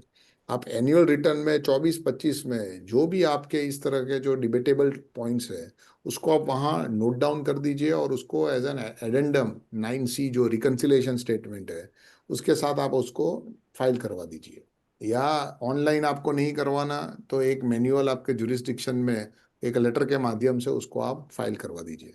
इसका इम्पोर्टेंस बहुत है। इम्पोर्टेंस किस तरह से है कि ये जो पॉइंट्स आपने खुद डिक्लेयर किए हुए हैं कि ये पॉइंट्स में डिबेटेबल है लेकिन आपका ये स्टैंड है, तो ये पॉइंट पे कल जाके यदि डिपार्टमेंट सहमत नहीं है सो कभी भी वो इवेशन का चार्ज आप पे नहीं लगा पाएगा, वो कभी भी आप पे पेनल्टी नहीं इम्पोज कर पाएगा।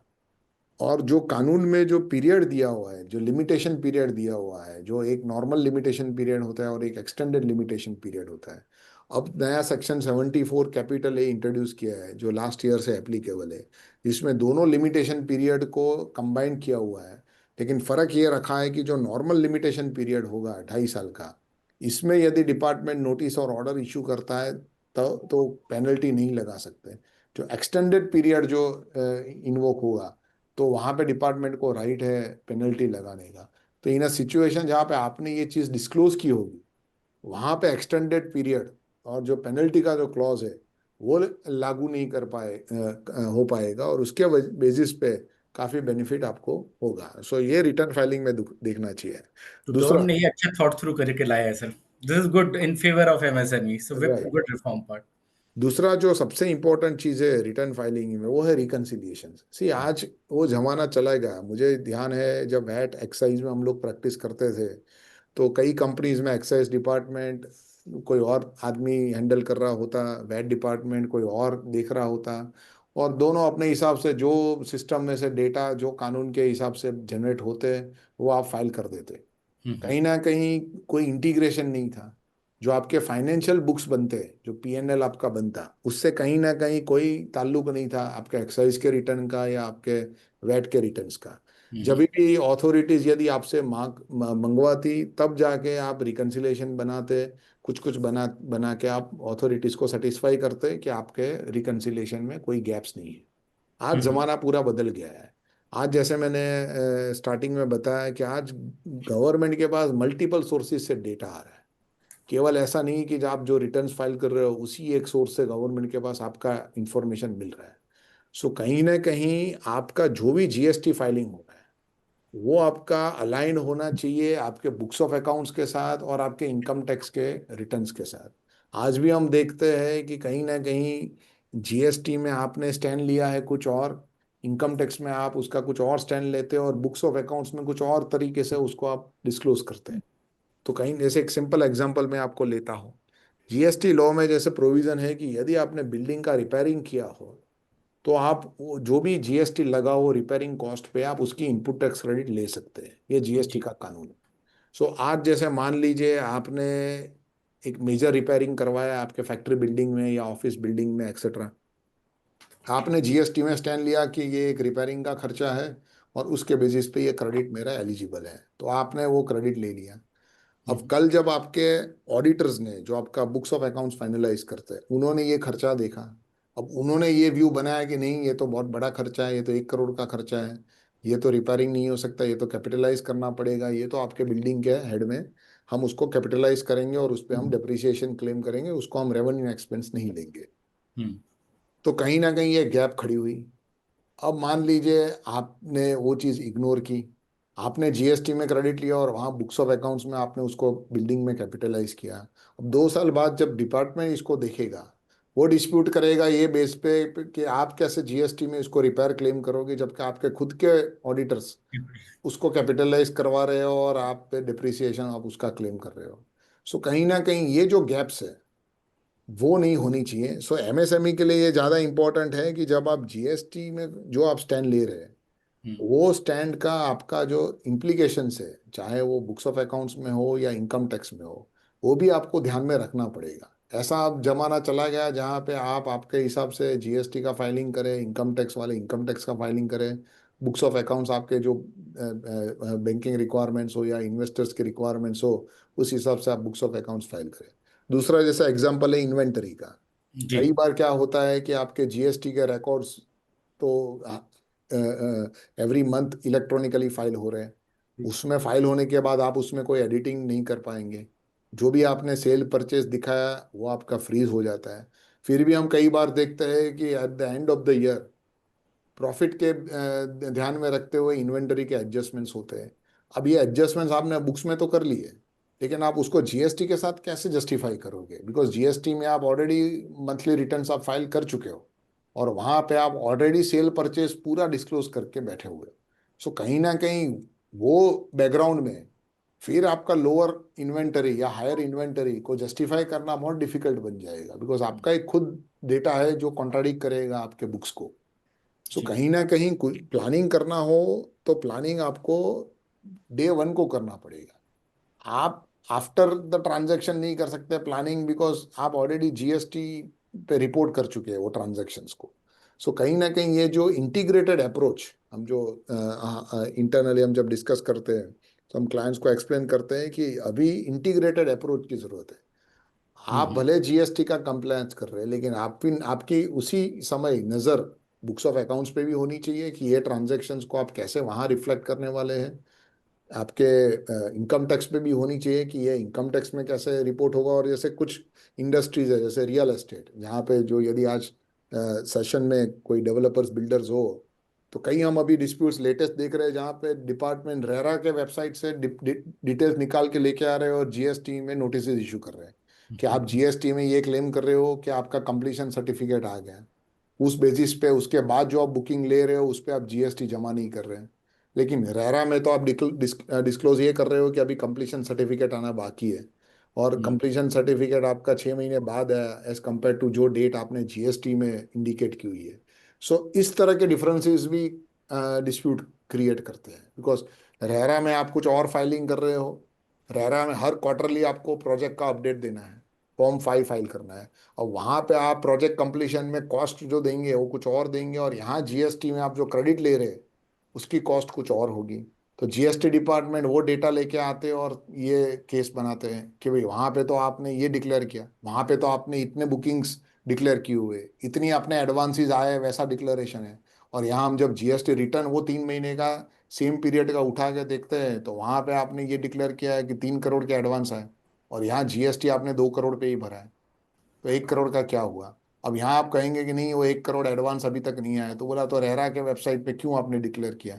अब रेरा में आपने डिक्लेयर इसीलिए किया होगा बिकॉज वहाँ पे जो टाइमलाइंस है प्रोजेक्ट कंप्लीशन की वो स्ट्रिक्ट टाइमलाइंस है। उसको कहीं ना कहीं कंप्लाई करने के लिए आपके कंसल्टेंट ने ये सजेस्ट किया होगा कि वहाँ पे हम जैसा हमने ओरिजिनली प्लान किया था वैसा ही हम हर क्वार्टरली डिक्लेयर करते जाएंगे कि रेरा में कोई ऑब्जेक्शन ना हो। लेकिन साथ में आप जीएसटी में उस तरह का डिक्लेरेशन नहीं दे रहे हो। जीएसटी आप एक्चुअल बेसिस पे भर रहे हो, जितना एक्चुअल कलेक्शन हो रहा है उसी पे आप जीएसटी जमा कर रहे हो। सो ये गैप्स अगेन खड़ी हो जाती है। पर सो अभय सर जी। ये जो रिटर्न्स का जो जो मैं जस्ट कंक्लूड करूंगा रिटर्न्स के, सो जीएसटी रिटर्न जो मैंने शुरुआत की कि ये केवल मैकेनिकल एक्सरसाइज नहीं है। जो जो जो मानसिकता है ये कि ये केवल फाइलिंग है, उससे बाहर आना चाहिए, एक इंटीग्रेटेड अप्रोच लेना चाहिए। और ये क्योंकि एक बार आप फाइल कर देंगे तो आप इससे बंध जाओगे, ये एक सेल्फ डिक्लेरेशन है, ये आपका डिक्लेरेशन है। कल आप उसके अगेंस्ट में भी जाना चाहेंगे तो हर कोई अथॉरिटी आपसे 10 एविडेंस मंगवाएगी कि भाई आपने खुद रिटर्न में यदि ये डिक्लेयर किया और आप आज आप उससे मुकर रहे हैं तो किस बेसिस पे आप डिविएशन कर रहे हैं, क्या एविडेंसेस है आपके पास। और अभी जैसे मैंने आपको बताया मल्टीपल सोर्सेज से जीएसटी डिपार्टमेंट जीएसटी रिटर्न्स के डेटा को क्रॉस वेरिफिकेशन कर रहे हैं। वो कई केसेस में टोल टैक्सेस से भी मैपिंग कर रहे हैं। जैसा अभी हाल ही में डिपार्टमेंट ने ये भी शुरू किया है कि जो आपका ईवे बिल है उसमें गाड़ी के नंबर है, अब वो गाड़ी के नंबर्स के बेसिस पे वो जो national highway authority of India का जो डेटाबेस है उससे उनका जो सॉफ्टवेयर है एआई बेस्ड सॉफ्टवेयर वो मैपिंग करता है और वो वहाँ से डिफरेंसेस निकाल के दे रहा है कि आपके ईवे बिल में आपने ये बताया कि ये पर्टिकुलर व्हीकल नंबर ये लोकेशन से ये लोकेशन इस दिन ट्रैवल किया है आपको सप्लाई करने के लिए। तो नेशनल हाईवे अथॉरिटी के डेटाबेस में क्या ये व्हीकल की मूवमेंट इससे कोरिलेट कर रही है, क्या वो टोल टैक्सेस से उसी समय वो पास हुआ है व्हीकल, यदि नहीं हुआ तो इमीडिएटली वो ट्रांजैक्शन हाईलाइट हो जाते हैं और नोटिस इशू हो रही है कि आप इसको जस्टिफाई करें कि ये मटेरियल वाकई में आपके पास यही लोकेशन से आया था या मटेरियल आपने कहीं और से लिया 2 नंबर में और केवल इनवॉइस आपने ये नाम से लिया हुआ। सो ये माहौल में जब आपको कंप्लायंस करना हो तो आपको एक इंटीग्रेटेड अप्रोच रख के करना पड़ेगा। आप केवल वो नैरो अप्रोच रख के नहीं कर सकते कि मैं सिर्फ मेरा दुकान देखूंगा, मेरा डेटा देखूंगा और उसी बेस पे फाइलिंग करता जाऊंगा। आपको ये सब जो बाकी सोर्सेज है उसको भी ध्यान में रखना पड़ेगा। तो अब ऐसे दो we are on the topic of GST, but मेरे को काफ़ी सारी क्लिक हुई चीज़ें कि गवर्नमेंट का जो इंटेंट है through digital infra and physical infra कि over the period tax rate कम करते जाना है, इन्फ्लेशन कम करते चले जाना है, कंजम्पशन इकोनॉमी को बढ़ाना है, प्रोडक्शन को बढ़ाना है। तो उनके सारे इंटेंट फुलफिल होते हुए दिख रहे हैं कि यदि हम सब व्यापारी ईमानदारी प्रोएक्टिवनेस से काम करें, हर मंथ रिकन्सिलिएशन करें, तो एक्चुअली जीएसटी रिफॉर्म और बाकी सब जो इंटीग्रेटेड प्रोग्राम है उसका बेनिफिट भी हमें ही मिलेगा और बड़ी तादाद में मिलेगा। तो नीड ऑफ द आवर तो मुझे लगता है ब्यूरोक्रेसी रिफॉर्म से ज़्यादा तो है एमएसएमई को भी रिफॉर्म प्रोएक्टिवली करने पड़ेंगे कि ईमानदारी से बिजनेस करते हैं, ट्रांसपेरेंसी से करते हैं। गलत तरीके से करेंगे तो आज नहीं तो कल गलत हो सकता है हमारे साथ। और बिजनेस में नहीं, पोटेंशियल एब्सोल्युटली, बहुत है, तो सही तरीके से कीजिए और खूब पैसे बनाइए। एब्सोल्युटली। जी और सर, वो कुछ पैसा टिकेगा आपका, जो सही वो पैसा तरीके से टिकेगा आपने आपका। कमाया होगा जी वो टिकेगा, जो गलत तरीके से आपने बनाया होगा। हाँ, हम सर काफी प्रमोट करते हैं कि कैसे tax planning is much much better and impactful than tax evasion for a absolutely. Long period of time. Sir कुछ एक क्वेश्चंस आए हैं, आपने श्योर इतने श्योर। प्रैक्टिकली अच्छे से समझाया है उसके बेस पे। राइट। एक तो sir may be not related but मैं रीड कर लेता हूँ if you wish to answer. Sure sure. Hello everyone. My question is related to composition scheme. When a right. client who has opted for composition scheme as his turnover is less than 1.5 crore, will it right. create a negative impact if he goes for any government scheme loan or even if we say GST loan product from their bank? Understood. इसमें देखिए कानून में GST कानून में जो छोटे व्यापारी है उनके लिए ये सिंप्लीफाइड स्कीम है जो हम कंपोजिशन स्कीम कहते हैं, जहाँ जी, पे कानून ये कहता है कि उनको इनपुट टैक्स क्रेडिट लेने की ज़रूरत नहीं है, वो नहीं मिल पाएगी, लेकिन उनको उनके टर्नओवर पे केवल 1.5% जो जीएसटी है वही उनको देना है। वो एक सिंप्लीफाइड स्कीम है। राइट। फाइलिंग भी रिलेटिवली सिंप्लीफाइड है एज कम्पेयर टू जो रेगुलर स्कीम में हर महीने जो फाइलिंग करना होता है। क्या इससे, जो मैं समझ रहा हूँ जो क्वेश्चनियर का जो इश्यू है कि क्या इससे कोई नेगेटिव इम्पैक्ट होगा, मेरे हिसाब से इससे कोई नेगेटिव इम्पैक्ट नहीं हो सकता, बिकॉज ये कानून की ही स्कीम है जी। जिसका आप बेनिफिट ले ले रहे हो। इससे ये नहीं साबित होगा कि भाई आपके बिजनेस में या आपके जो टर्नओवर में जो आप रिपोर्ट कर रहे हैं ये कंपोजिशन स्कीम में, वो अनट्रस्टवर्दी है या वो डाउटफुल है। वो अल्टीमेटली आपका ही टर्नओवर है, उसके अगेंस्ट में आपका भी परचेज होगा, जो भी होगा प्रॉफिट होगा, उसके बेसिस पे जो भी गवर्नमेंट स्कीम्स आपको जो बेनिफिट जो मिल रहा होगा वो आपको मिलता रहेगा। मुझे नहीं लगता ये कंपोजिशन स्कीम के बेसिस पे आपको ये स्कीम में कोई डिसएडवांटेज होगा, उससे ये एडवांटेज है। इनफैक्ट हम तो यही सजेस्ट करते हैं कि जहाँ पे B2C हो, जहाँ पे B2B में कंपोजिशन स्कीम का एडवांटेज नहीं है, बिकॉज B2B में क्या है कि आप कोई बिजनेस से डील कर रहे हो। हम्म। सो आप जो GST में लगा के जो आप परचेस कर रहे हो उसका फुल क्रेडिट लो और सामने GST लगा के आगे पास ऑन करो, तो सामने वाला भी अल्टीमेटली GST क्रेडिट लेगा। लेकिन जहाँ B2C ट्रांजेक्शन है, जहाँ पे आपका कस्टमर यदि क्रेडिट नहीं ले पाता या हम्म। ब्लॉक क्रेडिट के प्रोविजंस में आप आ रहे हो, सो वहाँ पे कंपोजिशन स्कीम का बेनिफिट आपको लेना चाहिए। राइट। तो सर आपने दोनों पार्टी बता दी। दूसरा पार्ट का आई कंप्लीटली एग्री कि वो गवर्नमेंट स्कीम में उससे कोई फर्क नहीं पड़ता, because you are doing everything in a compliant manner. तो जो आपकी बुक्स बता रही हूँ वो उसके बेसिस पे जो जीएसटी लोन आपका बनता है, लेंडर जनरली 3 Cs देखते हैं, cash flow, counter party and collateral.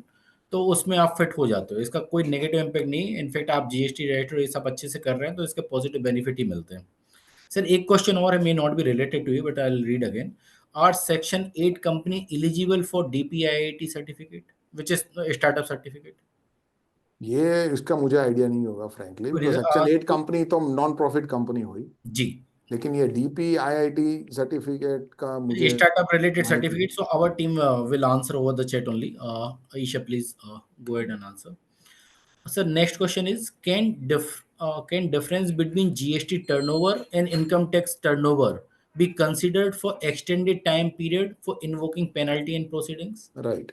C ideally GST turnover और इनकम टैक्स टर्नओवर कभी आपका मैच नहीं करेगा। हम्म। इसका रीजन है क्योंकि इनकम टैक्स कानून एक डिफरेंट कानून है, उसकी प्रोविजंस कंप्लीटली डिफरेंट है एज अपोज टू GST कानून। जैसे हम बिल्डर्स डेवलपर्स की बात कर रहे थे, हम्म। इनकम टैक्स कानून ये कहता है कि वहाँ आपको प्रोजेक्ट कंप्लीशन मेथड के बेसिस पे आपको रेवेन्यू को रिकॉग्नाइज करना है। राइट। GST कानून ये कहता है कि जब आपको पैसा मिलेगा, आपके जो एग्रीमेंट में आपने जो माइलस्टोन इंडिकेट किए हुए हैं कि आज मान लीजिए कोई अंडर कंस्ट्रक्शन प्रोजेक्ट में बुकिंग करवाता है और आपके बुकिंग फॉर्म में आपने ये लिख के दिया हुआ है कि बुकिंग के समय 10% देना, फर्स्ट स्लैब जब बनेगा तब एडिशनल 10%, सेकंड स्लैब पे 10%, इस तरह से, और कंप्लीशन पे बैलेंस 20% या जो भी है। या हो सकता है ऐसा भी अरेंजमेंट हो कि अभी आपको केवल 10% ही देना है और balance 90% at the time of completion या at the time of possession, whatever is the case. तो GST कानून ये कहता है आपको GST उस हिसाब से भरना है, राइट। सो GST में मान लीजिए आज 1 करोड़ का आपने कोई घर लिया हो या ऑफिस बुक करवाई हो, एग्रीमेंट ये कहता हो कि 10% ही अभी ड्यू है, बाकी 90% पोजेशन पे है। सो GST में अभी आपको 10 लाख पे ही GST भरना है। सो अभी आपके GST रिकॉर्ड में 10 लाख ही रिकॉग्नाइज होगा। लेकिन इनकम टैक्स कानून ये नहीं कहता। इनकम टैक्स कानून ये कहता है कि बिल्डर ने यदि 25% से ज़्यादा कंप्लीशन कर दिया है और ये बुकिंग बिल्डर के पास आ चुका है, तो उसको कहीं ना कहीं 25 लाख रुपए रिकॉग्नाइज करने पड़ेंगे और उसके अगेंस्ट में प्रो रेटा उसकी जो कॉस्ट है उसको रिकॉग्नाइज करके जो वो साल का जो प्रॉफिट है उस पर उसको इनकम टैक्स जमा करना आएगा। सो एक सिंपल एग्जांपल है जो इंडिकेट करता है कि मेरा इनकम टैक्स टर्नओवर और GST टर्नओवर कभी एज इट इज मैच नहीं होगा। उसके लिए ही जैसे मैंने आगे बात की, आपको रिकन्सिलेशन बनाने पड़ेंगे, हम्म। और इसलिए मैंने वो आगे स्ट्रेस दिया रिकन्सिलेशन का। ऑन द बेसिस के जब भी आप रिकन्सिलेशन बनाएंगे तो आपका ये जो माइंड है वो चलेगा और आपको ये फैक्टर्स बाहर आएंगे जिसको आप ठीक तरह से अभी डॉक्यूमेंट कर पाएंगे। आज मान लीजिए आपने इनकम टैक्स रिटर्न में 25 लाख टर्नओवर शो करके फाइल कर दिया, GST रिटर्न आपने 10 लाख पे GST जमा करके फाइल कर दिया। 2 साल बाद क्वेरी आई कि इनकम टैक्स में आपने 25 लाख डिक्लेयर किया है, GST में 10 लाख ही डिक्लेयर किया है, बैलेंस 15 लाख पे आप GST दो। सो ये पॉइंट पे आप जस्टिफाई करना चाहोगे 2 साल बाद, तो आपको वो जो एग्रीमेंट है GST में जो कस्टमर के साथ किया हो वो एज एन एविडेंस देना पड़ेगा। इनकम टैक्स में किस बेसिस पे आपने 25 लाख रिकॉग्नाइज किया उसका एविडेंस देना पड़ेगा। 2 साल बाद यदि ठीक से ये सब चीजें प्रिजर्व नहीं की आपने, तो मुश्किल ही खड़ी होगी। एविडेंस आपके पास होंगे नहीं, इनसफिशिएंट एविडेंस होंगे और अननेसेसरी उसके बेसिस पे लिटिगेशन होगा। आज यदि आपने वो रिकंसिलेशन एक्सरसाइज की, जैसा अंकुश भाई बता रहे थे कि आज ही आपने की, तो आज ही आप वो सब एविडेंसेस को आप इकट्ठा करके फाइल बना के आपके पास रख लोगे, कि कल यदि आप पे कोई सवाल उठता है कि भाई आप ये जीएसटी में आपने 10 लाख बताया और इनकम टैक्स में 25 लाख बताया, इसका क्या बेसिस है, तो आपके पास फाइल रेडी होगी जिससे आप उसको जस्टिफाई कर पाओगे। यही इंपॉर्टेंस है प्रोएक्टिवली उसको रिकंसिलेशन को बनाने का। तो ये पर्पस से जो क्वेरी है वो ये है कि क्या डिफरेंस पे लायबिलिटी खड़ी होगी। डिफरेंस पे ऑटोमेटिकली जीएसटी में कोई लायबिलिटी नहीं हो सकती, बिकॉज डिफरेंसेस का बैकग्राउंड आपको समझना पड़ेगा। बहुत यदि फ्लॉ है। अपेरेंट है कि जीएसटी में एक्चुअली आपने कम दिखाया है टर्नओवर और इनकम टैक्स में ज़्यादा दिखा दिया, तो सर्टनली कॉन्सिक्वेंसेस फेस करने आएंगे। लेकिन आइडियली जैसे मैंने कहा वो नहीं होना चाहिए। अभी जैसा आपने अभी हाल में देखा होगा, पतंजलि का एक इलाहाबाद हाई कोर्ट का जजमेंट आया, जिसमें पतंजलि ने, जो रेप्यूटेड कंपनी है, इन्होंने टर्नओवर को बढ़ाने के लिए जो उनके जो ग्रुप एंटिटीज थी उसमें उन्होंने बिलिंग किए और टर्नओवर को रोटेट किया और उस बेसिस पर टर्नओवर को बढ़ाया। अब जब जीएसटी डिपार्टमेंट ने उसको कंपेयर किया जीएसटी रिटर्न के साथ, तो गैप्स आई। उसके बेसिस पे इन्वेस्टिगेशन किया और बाद में पता चला कि ये एक्चुअल सप्लाई नहीं थे, केवल टर्नओवर को बढ़ाने के लिए एक सर्कुलर ट्रेडिंग एक्टिविटी की थी। तो जीएसटी डिपार्टमेंट ने ये स्टैंड लिया कि ये एक जीएसटी में एक ऑफेंस आपने कमिट किया है और हम आप पे पेनल्टी करेंगे। तो जीएसटी डिपार्टमेंट ने कुछ 200 करोड़ 240 करोड़ की पेनल्टी प्रपोज की, वो कंफर्म हुई। इलाहाबाद हाई कोर्ट ने भी वो कंफर्म की और आज मैटर सुप्रीम कोर्ट में पेंडिंग है। सो ये एक उदाहरण है, ये जो इंडिकेट करता है कि आपको, जैसे मैंने बताया, इंटीग्रेटेड अप्रोच रखना पड़ेगा। आप ये नहीं कर सकते कि जीएसटी में आप कुछ भी फाइलिंग करें, इनकम टैक्स में फिर आपकी जो भी अदर रिक्वायरमेंट्स हो उसको ध्यान में रखते हुए आप कुछ भी वहाँ पे आप शो करें। ये जमाना अब चला गया। जो भी आप जीएसटी में करोगे या इनकम टैक्स में करोगे, उसकी मिरर इमेज आपको जीएसटी में या वाइस वर्सा ध्यान रखना पड़ेगा। बहुत बढ़िया sir. So reconciliation is very very critical on a monthly basis, तो सब वेरी क्रिटिकल। प्लीज करें। सर एक बहुत ही अच्छा सवाल आया है, how can organisation turn compliance driven GST process into competitive advantage? तो बेसिकली पूछ रहे कंप्लायंट रहेंगे तो कॉम्पिटिटिव एडवांटेज कैसे मिल सकता है उन एंटिटीज को? Huge advantage. मेरे एक्सपीरियंस में तो मैंने कितने एमएसएमईज को देखा हुआ है जो नॉन कंप्लायंट होने के बेसिस पे आगे चल के बड़ी दिक्कत में फंस जाते हैं, चाहे वो जीएसटी हो या इनकम टैक्स हो। और उस चक्कर में पूरी की पूरी एंटिटी खतरे में आ जाती है। और अभी तो आप जानते हैं लॉ के जो पावर्स है, जैसे आज सुबह ही मेरे पास एक ईमेल है जहाँ पे एक एमएसएमई कंपनी थी, नॉन कंप्लायंट रही। डिपार्टमेंट ने जो भी नोटिस भेजे, ऑर्डर्स किए, किसी का ध्यान गया नहीं, किसी ने उस पर ध्यान दिया नहीं। सबको लगा कि ये तो बेचते रहेंगे, करते रहेंगे, क्या होगा। आज डायरेक्टर का मेरे पे फोन आया सुबह कि जो उनका जो घर है उन पे डिपार्टमेंट ने अटैचमेंट किया हुआ है ऑन द बेसिस कि जो कंपनी के जो जीएसटी के ड्यूज है वो, क्योंकि अभी कंपनी नहीं भर पा रही, तो हम जो आपका घर है उसको हम अटैच करेंगे, कॉन्फिस्केट करेंगे, ऑक्शन करेंगे और उससे ड्यूज को रिकवर करेंगे। तो तब जाके डायरेक्टर्स को ये पता चला इम्पोर्टेंस ये सिचुएशन का। और जब हमने लॉ देखा, तो लॉ भी पावर्स दे रहा है कि फर्म हो तो पार्टनर्स की प्रॉपर्टी गवर्नमेंट अटैच कर सकती है for recovering their dues. Company हो, प्राइवेट लिमिटेड कंपनी हो, तो डायरेक्टर्स की प्रॉपर्टीज भी अटैच हो सकती है for the recovery of the dues. तो कई केसेस में हम देखते हैं कि कई डायरेक्टर्स, पार्टनर्स जो इस तरह के सेटअप में काम कर रहे हैं या प्रोपराइटर्स, वो ये सब चीज़ों को बहुत लाइटली लेते हैं और उसके बेसिस पे नॉन कंप्लायंट रहते हैं। और उसके बेसिस पे आगे जाके जो भी उनके पर्सनल एसेट्स है वो भी they also become liable for paying of the dues of the firm और द कंपनी। सो जो नॉन कंप्लायंट है उनके लिए तो जो हिडन जो रिस्क है जिस पे वो बैठे हुए हैं वो अनइमेजिनेबल है। और जब वो बाहर निकल के आता है, और स्पेशली जीएसटी कानून में, जहाँ पे जैसे मैंने आगे बताया है कि 3 गुना डिमांड हो जाती है, बिकॉज गवर्नमेंट केवल टैक्स रिकवर नहीं करेगा, उस पर इंटरेस्ट भी रिकवर करेगा और गवर्नमेंट का रेट ऑफ इंटरेस्ट 18% है। अभी 18% का आप रेट ऑफ इंटरेस्ट मान के चलेंगे तो 5 साल में शेयर वो मार्केट से डिमांड डबल ज्यादा हो है, जाएगी। शेयर मार्केट रिटर्न से ज्यादा है एग्जैक्टली सर। और उस पे 100% पेनल्टी। जी। सो इफेक्टिवली आप 3 गुना दोगे हम्म। वापिस। सो कहीं ना कहीं आपके बिजनेस में तो उतने एसेट्स होंगे ही नहीं कि आप वो चीज को आप रीपे कर पाएंगे।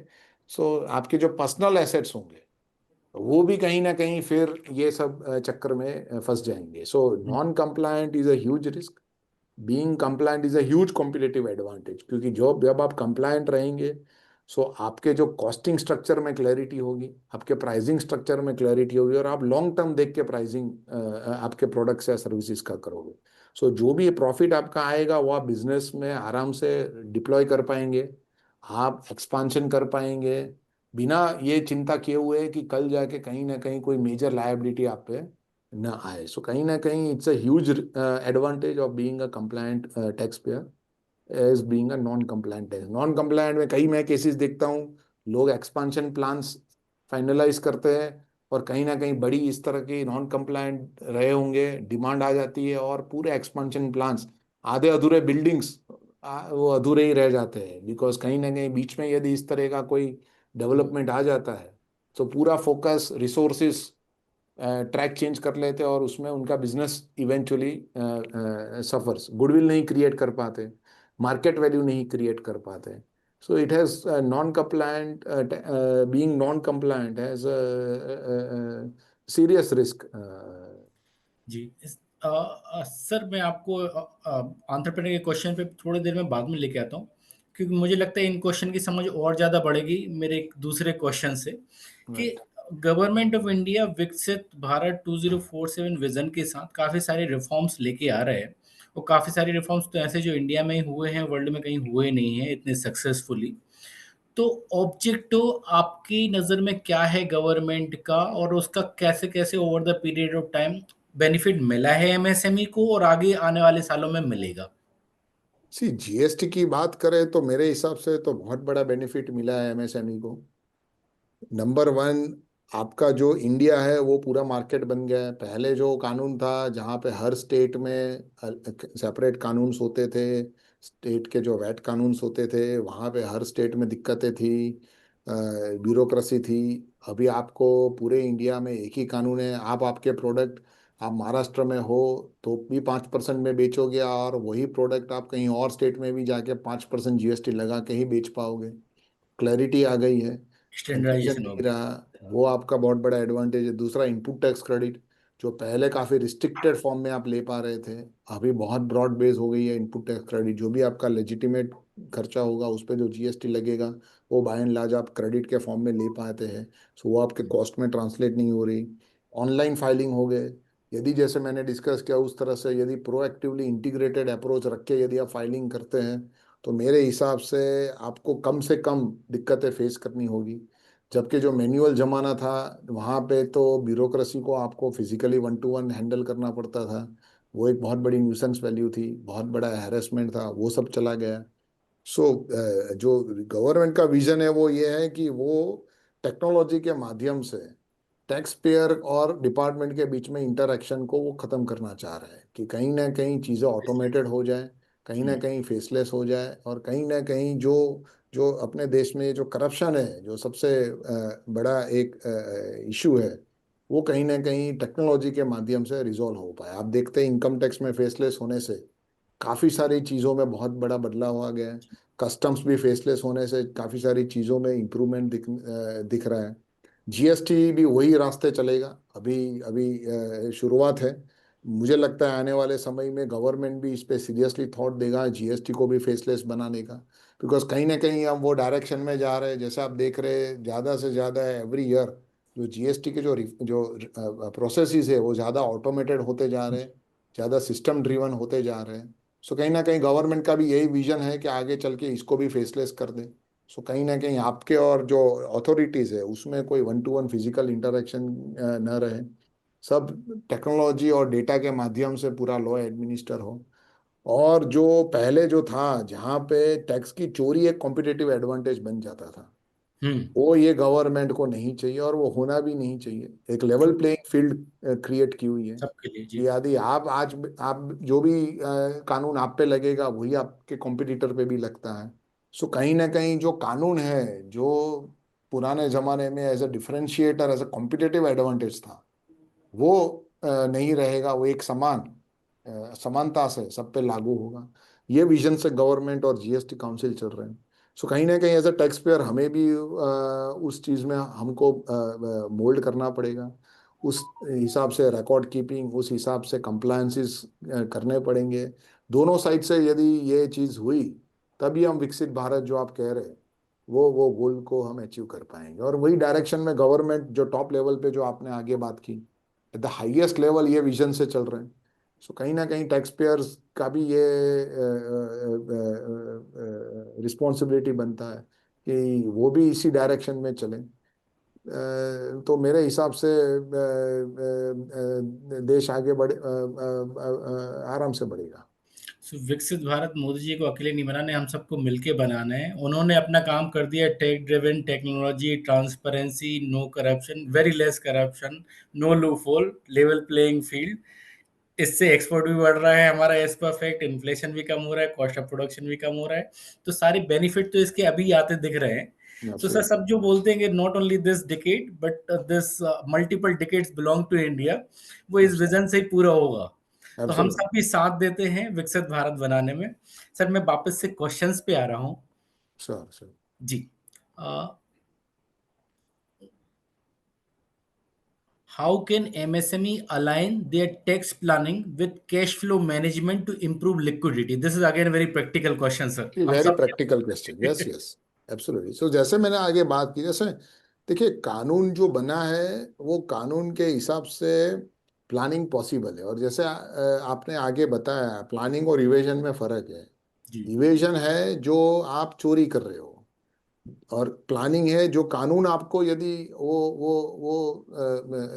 इन द वो फ्रेमवर्क में। फैसिलिटी दे रहा है कि आप विद इन द फ्रेमवर्क, आप ट्रांसपेरेंटली उस तरह से आप आपके कॉन्ट्रैक्ट्स को आप मॉडिफाई कर सकते हो, या आपके ट्रांजैक्शंस को आप रिकॉर्ड कर सकते हो, तो वो मेरे हिसाब से पॉसिबल है। जैसे मैंने आगे बात की, जैसे बिल्डर डेवलपर की हमने आगे बात की, कई चीज़ों में हम देखते हैं कि यदि आपने ठीक से बुकिंग एग्रीमेंट नहीं फाइल ड्राफ्ट किया, या एग्रीमेंट टू सेल सही सही से आपने नहीं ड्राफ्ट किया, और रेरा में कहीं ना कहीं आपने सही एग्रीमेंट्स ठीक से ड्राफ्ट करके नहीं फाइल किया है, सो आपको वर्किंग कैपिटल में दिक्कतें होगी। लेकिन आपकी जो कैश फ्लो साइकिल है, उसी हिसाब से यदि आपने आपके कॉन्ट्रैक्ट को ड्राफ्ट किया हो, उसी हिसाब से आपके कॉन्ट्रैक्ट में आपने माइलस्टोन्स को इंडिकेट किया हो, तो आपके कैश फ्लोज हमेशा जीएसटी की लायबिलिटी से अलाइन रहेंगे। राइट। सो एग्रीमेंट ड्राफ्टिंग का बहुत बड़ा इंपॉर्टेंस है जीएसटी में, क्योंकि आप जिस हिसाब से आपके एग्रीमेंट ड्राफ्ट करोगे उस हिसाब से कानून आप पे लागू होगा। जी, सो कैश फ्लो को मैनेज करने के लिए सबसे पहले तो इस पे फोकस करना चाहिए, क्योंकि एग्रीमेंट आपका डिसाइड करेगा कि कब आपका टैक्स ड्यू होगा। ट्रू, और नंबर टू, कहीं ना कहीं ये जो टैक्स जो है, जो टैक्स की रकम है, उसको कहीं ना कहीं ये नहीं समझना चाहिए कि ये पैसों से आज मैं बिजनेस कर लूँ और बाद में चुकाऊं। ये जो वेरी माइंडसेट है, प्रैक्टिकल चीज बोल दी सर आपने। वो माइंडसेट से बाहर आना चाहिए। बिकॉज हमने देखे ऐसे केसेस जी, काफी, कि जहाँ पे ये माइंडसेट अभी भी है। सो कहीं ना कहीं ये माइंडसेट से आपको बाहर आ जाना चाहिए। जो टैक्स का पैसा है वो टैक्स का सरकार के पास चला जाना चाहिए। वो कहीं ना कहीं ये मानसिकता नहीं होनी चाहिए कि शॉर्ट टर्म इससे हम कोई प्रॉफिट कर लें। हम्म, और यही मानसिकता से लॉन्ग टर्म वेल्थ क्रिएट होगा at the end of day. Hmm. Sir, एक रिलेटेड सवाल है कि फाइलिंग करते टाइम क्या सावधानी रखनी चाहिए? क्या कॉमन मिस्टेक्स होती हैं जो अवॉइड कर सकते हैं? जैसा मैंने डिस्कस किया, सबसे पहले डिस्क्लोजर, आपको जो भी डिस्क्लोजर देने वो देने चाहिए। दूसरा, इंटीग्रेटेड अप्रोच, कि आप फाइलिंग को केवल ये मत समझिए कि एक तरह से एक कंप्लायंस है, कि केवल जो नंबर्स आपके अकाउंट से निकले बस वो लगा के फाइल कर दो रिटर्न। जैसा मैंने आगे बात की आपसे कि आपको रिकन्सिलेशन बनाने चाहिए। जो भी गैप्स है वो आज आपके सामने आनी चाहिए, और उसके जो भी डॉक्यूमेंट्री एविडेंस है वो आज आपको इकट्ठा करके रखने चाहिए। सो ये चीज़ें हैं। ये यदि आप ध्यान रखोगे तो फाइलिंग भी आपका इफेक्टिव होगा, और फ्यूचर में प्रॉब्लम्स भी काफ़ी आप अवॉइड कर पाएंगे। शुक्रिया सर। नेक्स्ट क्वेश्चन है, I run a small textile manufacturing unit in Nandurbar Maharashtra border. We sell to wholesaler in Mumbai and Surat. Can my GST data help me understand which buyers gives me best margin on consistent business? आपको business समझाना है sir, अभी उनको margin कहाँ बढ़ रहा है, कौन से मार्केट में ज्यादा? इससे जीएसटी डेटा तो देखिए, जीएसटी सेल का डेटा तो आपका ही है, तो अल्टीमेटली तो आपको ही पता होगा कि कौन सा बायर आपको ज़्यादा margin over a period of time कमा के दे पा रहा है। सो कहीं ना कहीं इसमें जो आपका जो डेटा है उसी को आपको यूज़ करना है। जीएसटी में जो एक चीज़ है, ये अच्छा पॉइंट आपने रेज किया। जीएसटी में एक चीज़ जो हम देख रहे हैं, वो भी इट्स वेरी अनफॉर्चुनेट, वो ये है कि कुछ ना कई बार ये बाहर निकल के आ रहा है कि कुछ ना कुछ जीएसटी ऑफिसर्स कॉम्पिटिटर्स के डेटा को बेचते हैं। हम्म। ये एक शॉकिंग चीज़ है, लेकिन ये काफ़ी हमारे उसमें प्रैक्टिस में नज़र आई है। कई हमारे क्लाइंट्स आकर कहते हैं कि भाई हमारा जो सेल परचेज है वो हमारे कॉम्पिटिटर को कैसे पता चल जाता है। अभी जीएसटीएन तो फुल प्रूफ सिस्टम बना हुआ है, उसमें हम्म। कहीं पे कोई गुंजाइश नहीं है कि जी वो जी। हैक हो सके या वहां से कोई डेटा निकाल सके। ट्रू। बट ऑफिसर्स को एक्सेस दिए हुए हैं, क्योंकि ऑफिसर लेवल पे they have an access to all data. So कहीं ना कहीं ये हम देख रहे हैं कि कहीं ना कहीं that can be the only source from which the data might get परकोलेटेड।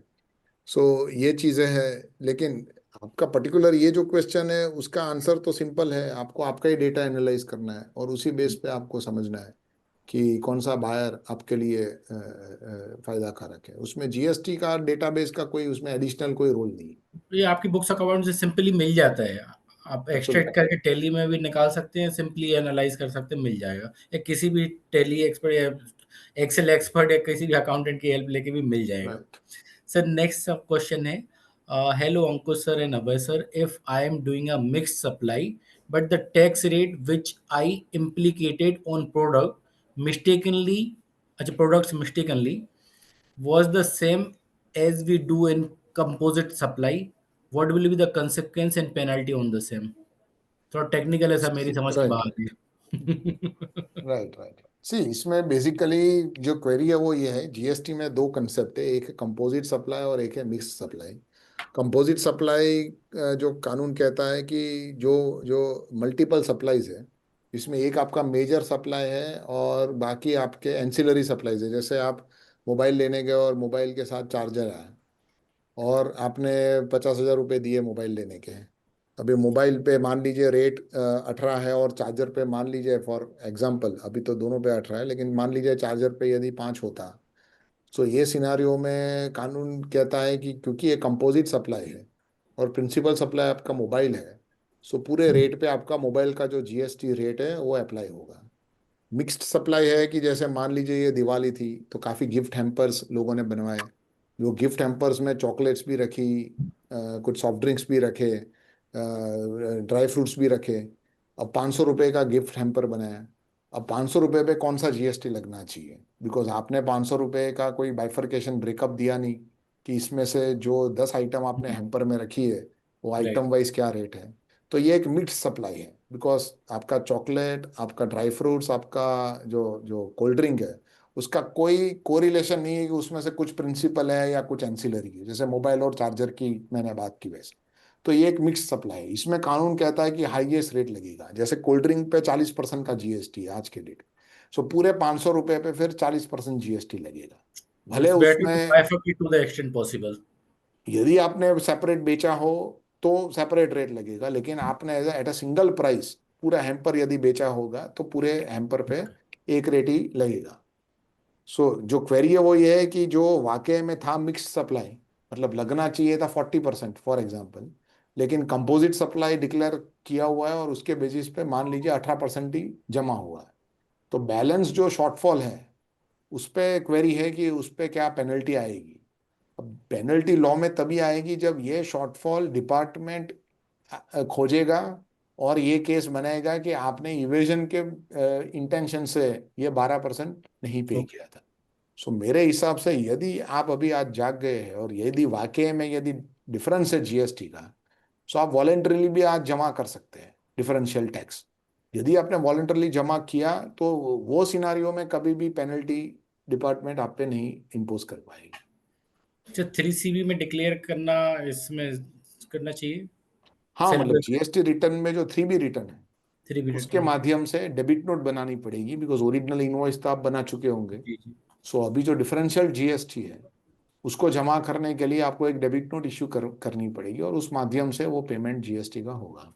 तो या तो बाइफर्केट करके सेपरेट इनवॉइस बनाए, या ऐसा मिस इंटरप्रेट किया है या तो पेनल्टी हाँ, लग मिस सकती है, इंटरप्रेट किया है तो ये, यदि तो आपको बाई पेनल्टी होगी। सेपरेट इनवॉइस किया है तो फिर कोई एडिशनल जीएसटी आएगा। जी, तो प्रोजेक्ट होना अलर्ट रहना अगेन। राइट। सर, नेक्स्ट सवाल है, my mother is very old and not internet सेवी, if I withdraw funds from her pension account into my saving account to pay her medical bills and other domestic needs of her, am I taxable on that funds?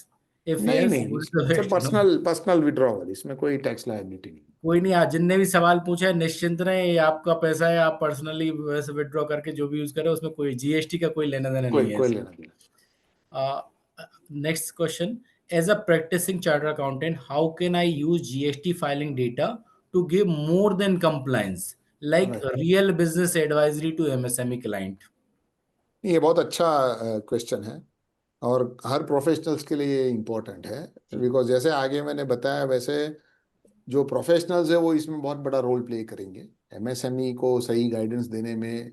सो ये जो data जो आपके पास आ रहा है MSME clients के पास से, हम्म। उसको analyse करना, सबसे पहले तो जो मैंने आगे आपको बताया जीएसटी के नज़रिए से, इनकम टैक्स के नज़रिए से, यदि आप पे कोई और कानून भी लागू हो रहा है, रह रहा है या एक्सेट्रा, या आप पे मान लीजिए बुक्स ऑफ अकाउंट्स आप ही फाइनलाइज कर रहे हैं वही क्लाइंट के, तो वो सब 360 डिग्री पर्सपेक्टिव आप जब क्लाइंट को देंगे तो वो एक तरह से एक वैल्यू एडेड सर्विस है क्लाइंट के लिए, नंबर वन। नंबर टू, जब आप उसका डेटा एनालाइज कर रहे हैं तो being a professional, being a chartered accountant, आपको एनालिटिकल एबिलिटी में ट्रेन किया हुआ है। आप इसीलिए चार्टर्ड अकाउंटेंट बन पाए हैं, बिकॉज आपके पास वो एबिलिटीज है। तो कहीं ना कहीं उसके जो सेल की ट्रेंड, परचेज की ट्रेंड, जो उसका सेल्स का मिक्स, परचेज का मिक्स, जहाँ पे मार्जिन्स ज़्यादा है, हमने कॉस्टिंग भी सीखा है सीए जब हमने किया तब, प्रोडक्ट कॉस्टिंग भी सीखा है हमने, ये सब चीज़ सेगमेंटल एनालिसिस भी हमने सीखा हुआ है। सो ये सब जो नॉलेज हमने जब सीए किया, जब हमने ऑलरेडी हमारे दिमाग में कहीं ना कहीं back of the mind store हुई है, लेकिन हम उसको इस्तेमाल नहीं कर रहे। अब जीएसटी के डेटा के बेस पे हम सीधा उसको इस्तेमाल कर सकते हैं और क्लाइंट को हम एज अ बिजनेस कंसल्टेंट भी हम सपोर्ट कर सकते हैं, जो क्योंकि एमएसएमई क्लाइंट को उतना वो they can not go to McKinsey, Bain and company, वो सबके पास वो लोग नहीं जा सकते। उनके लिए हम जैसे प्रोफेशनल्स ही है एक सोर्स कि जहाँ पे हम उनको गाइडेंस दे पाए, हम उनकी ट्रेंड को एनालाइज कर पाए और उस बेसिस पे हम उसको, तो certainly as a chartered accountant, as a professional, ये वैल्यू एडेड सर्विसेज हम दे सकते हैं और देनी चाहिए।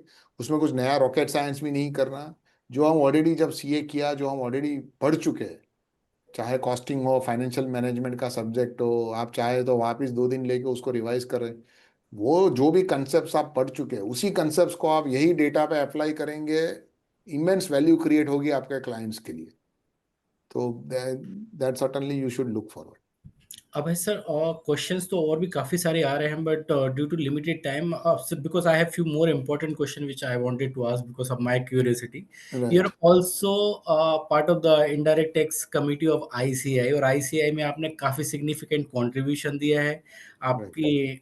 वो भी जानना चाहते हैं कि थ्रू ICI हम और क्या रिफॉर्म के लिए गवर्नमेंट को बताते हैं। आपने जो बुक आपकी हुई थी सबका विश्वास स्कीम, राइट। उसका यदि if you can highlight in some aspect, और ऐसा कोई स्कीम कमिंग फ्यूचर में भी आने वाली है क्या, so that information will be very beneficial to our audience.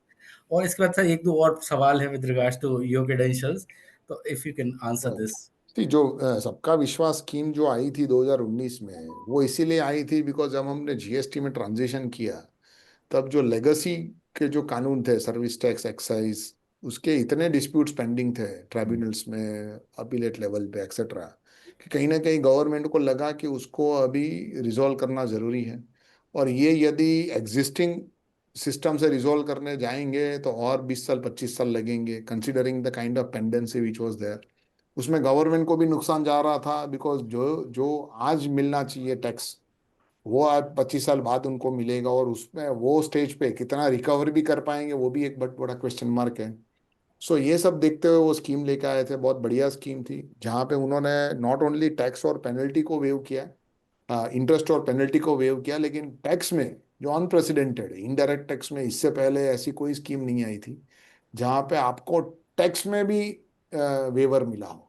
ये प्रिंसिपल टैक्स में भी बोला। Principal amount, amazing sir. उसमें भी उन्होंने वेवर दिया, 60%, 70% का वेवर दिया, और आपको केवल 30%, 40% कैटेगरी वाइज उसमें था, उसी आपको जमा करना था। उसमें अपर कैपिंग भी नहीं था कि आपकी डिमांड उतनी 5 लाख 20 लाख होगी तो ही ये स्कीम का बेनिफिट ले पाएंगे। दैट इटसेल्फ प्रूव कि गवर्नमेंट के इंटेंट तो बहुत ही ग्रेट है, क्योंकि वो हाँ, तो वो ट्रांजिशन स्कीम कर के, रहे हैं जीएसटी में, तो वो सब पुराने चीजें रिमूव एलिमिनेट करने की कोशिश कर तो रहे हैं। वो स्कीम के आने से जो पेंडिंग डिस्प्यूट्स थे वो ऑलमोस्ट 40% डिस्प्यूट उसमें रिजॉल्व हो पाए।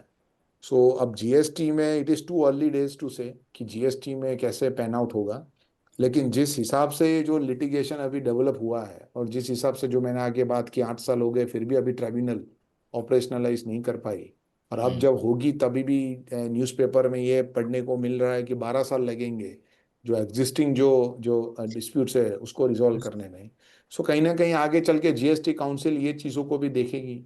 हम्म, और अभी हाल ही में एक जीएसटी में एक छोटी एमनेस्टी स्कीम आई थी, जहाँ पे जो पहले 3 साल थे जीएसटी में, उसमें जो सेक्शन 73 जो नॉन इवेजन के जो जो प्रोविजंस है, जिसमें डिमांड जो रेज होती है, उसमें उन्होंने एमनेस्टी स्कीम लेके आए थे कि जहाँ पे हम्म, आप टैक्स यदि जमा कर देते तो इंटरेस्ट और पेनल्टी में वेवर था।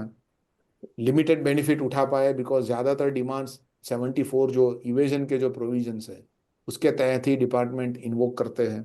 सो कहीं ना कहीं वो अभी तक उसका बेनिफिट नहीं ले पाए, लेकिन आगे चल के जब लिटिगेशन में ये डिमांड 74 की जो डिमांड्स है वो जब 73 में कन्वर्ट होगी तब वो स्कीम का बेनिफिट ले पाएंगे। सो ये एक लिमिटेड एमनेस्टी स्कीम थी। अब जीएसटी में आगे देखते हैं किस हिसाब से लिटिगेशन डेवलप होगा, बिल्टअप होगा, लेकिन कहीं ना कहीं मुझे लगता है स्कीम की जरूरत पड़ेगी, बिकॉज जिस हिसाब से बैकलॉग क्रिएट होगा जी। उसको यदि जल्दी रिजॉल्व करना हो, गवर्नमेंट को भी बेनिफिट है स्कीम का कि आज उसको 30%, 40% मिल जाता है। यही हम्म, चीज लिटिगेशन में सालों तक रहेगी, चलेगी, और एंड ऑफ डे यदि गवर्नमेंट 10% केस में ही जीतता है तो 10% ही मिलेगा। उससे अच्छा आज ही सबसे 10% लेके 90% को वेव ऑफ कर दे। So much better. Ultimately government के लिए तो it is much favourable situation.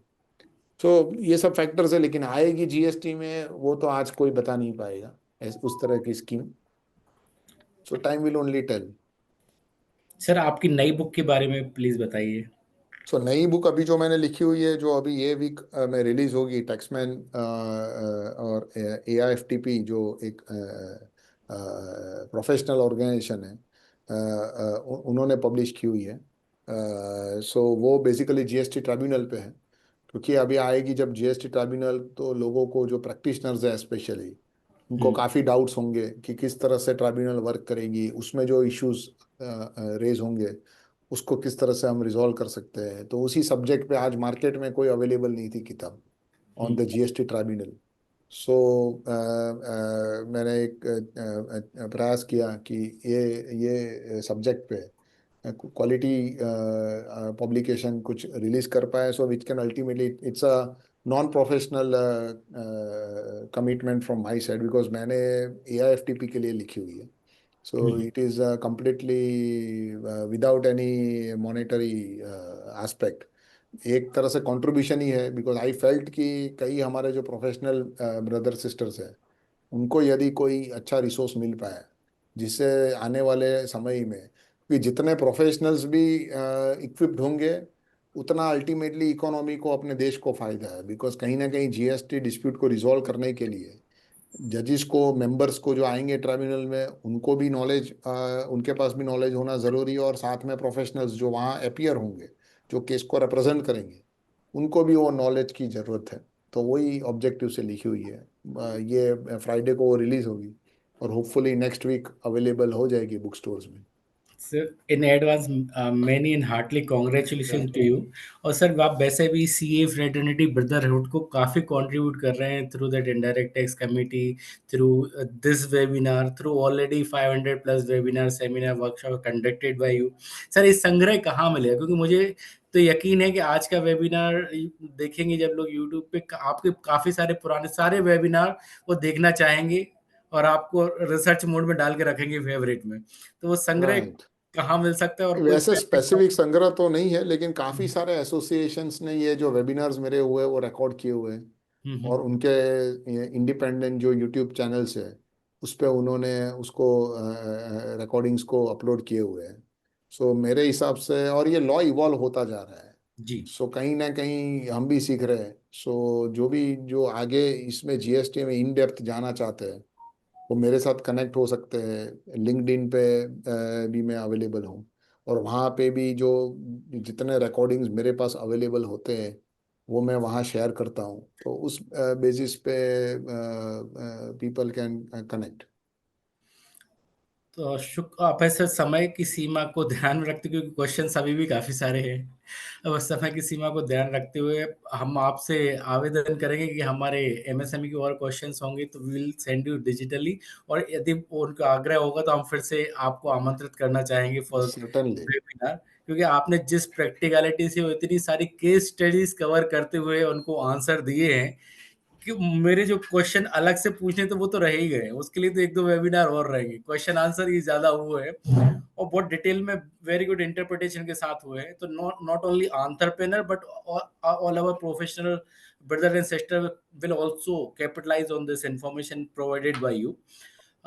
Humble आभारी सर, शुक्रिया आपको। साथ ही कोटक महिंद्रा बैंक का भी आभार व्यक्त करना चाहूँगा जिन्होंने अवेयरनेस में और एमएसएमई के लिए प्रोग्राम करने के लिए सपोर्ट किया। और सर आपको फिर से जल्दी ही आमंत्रित करने की इच्छा रखते हुए आपके फाइनल वर्ड्स के साथ हम अपने एंटरप्रेन्योर और प्रोफेशनल ब्रदर्स को अलविदा कहना चाहेंगे। आप नहीं, over to thank you, you sir, so आपके मच। final words।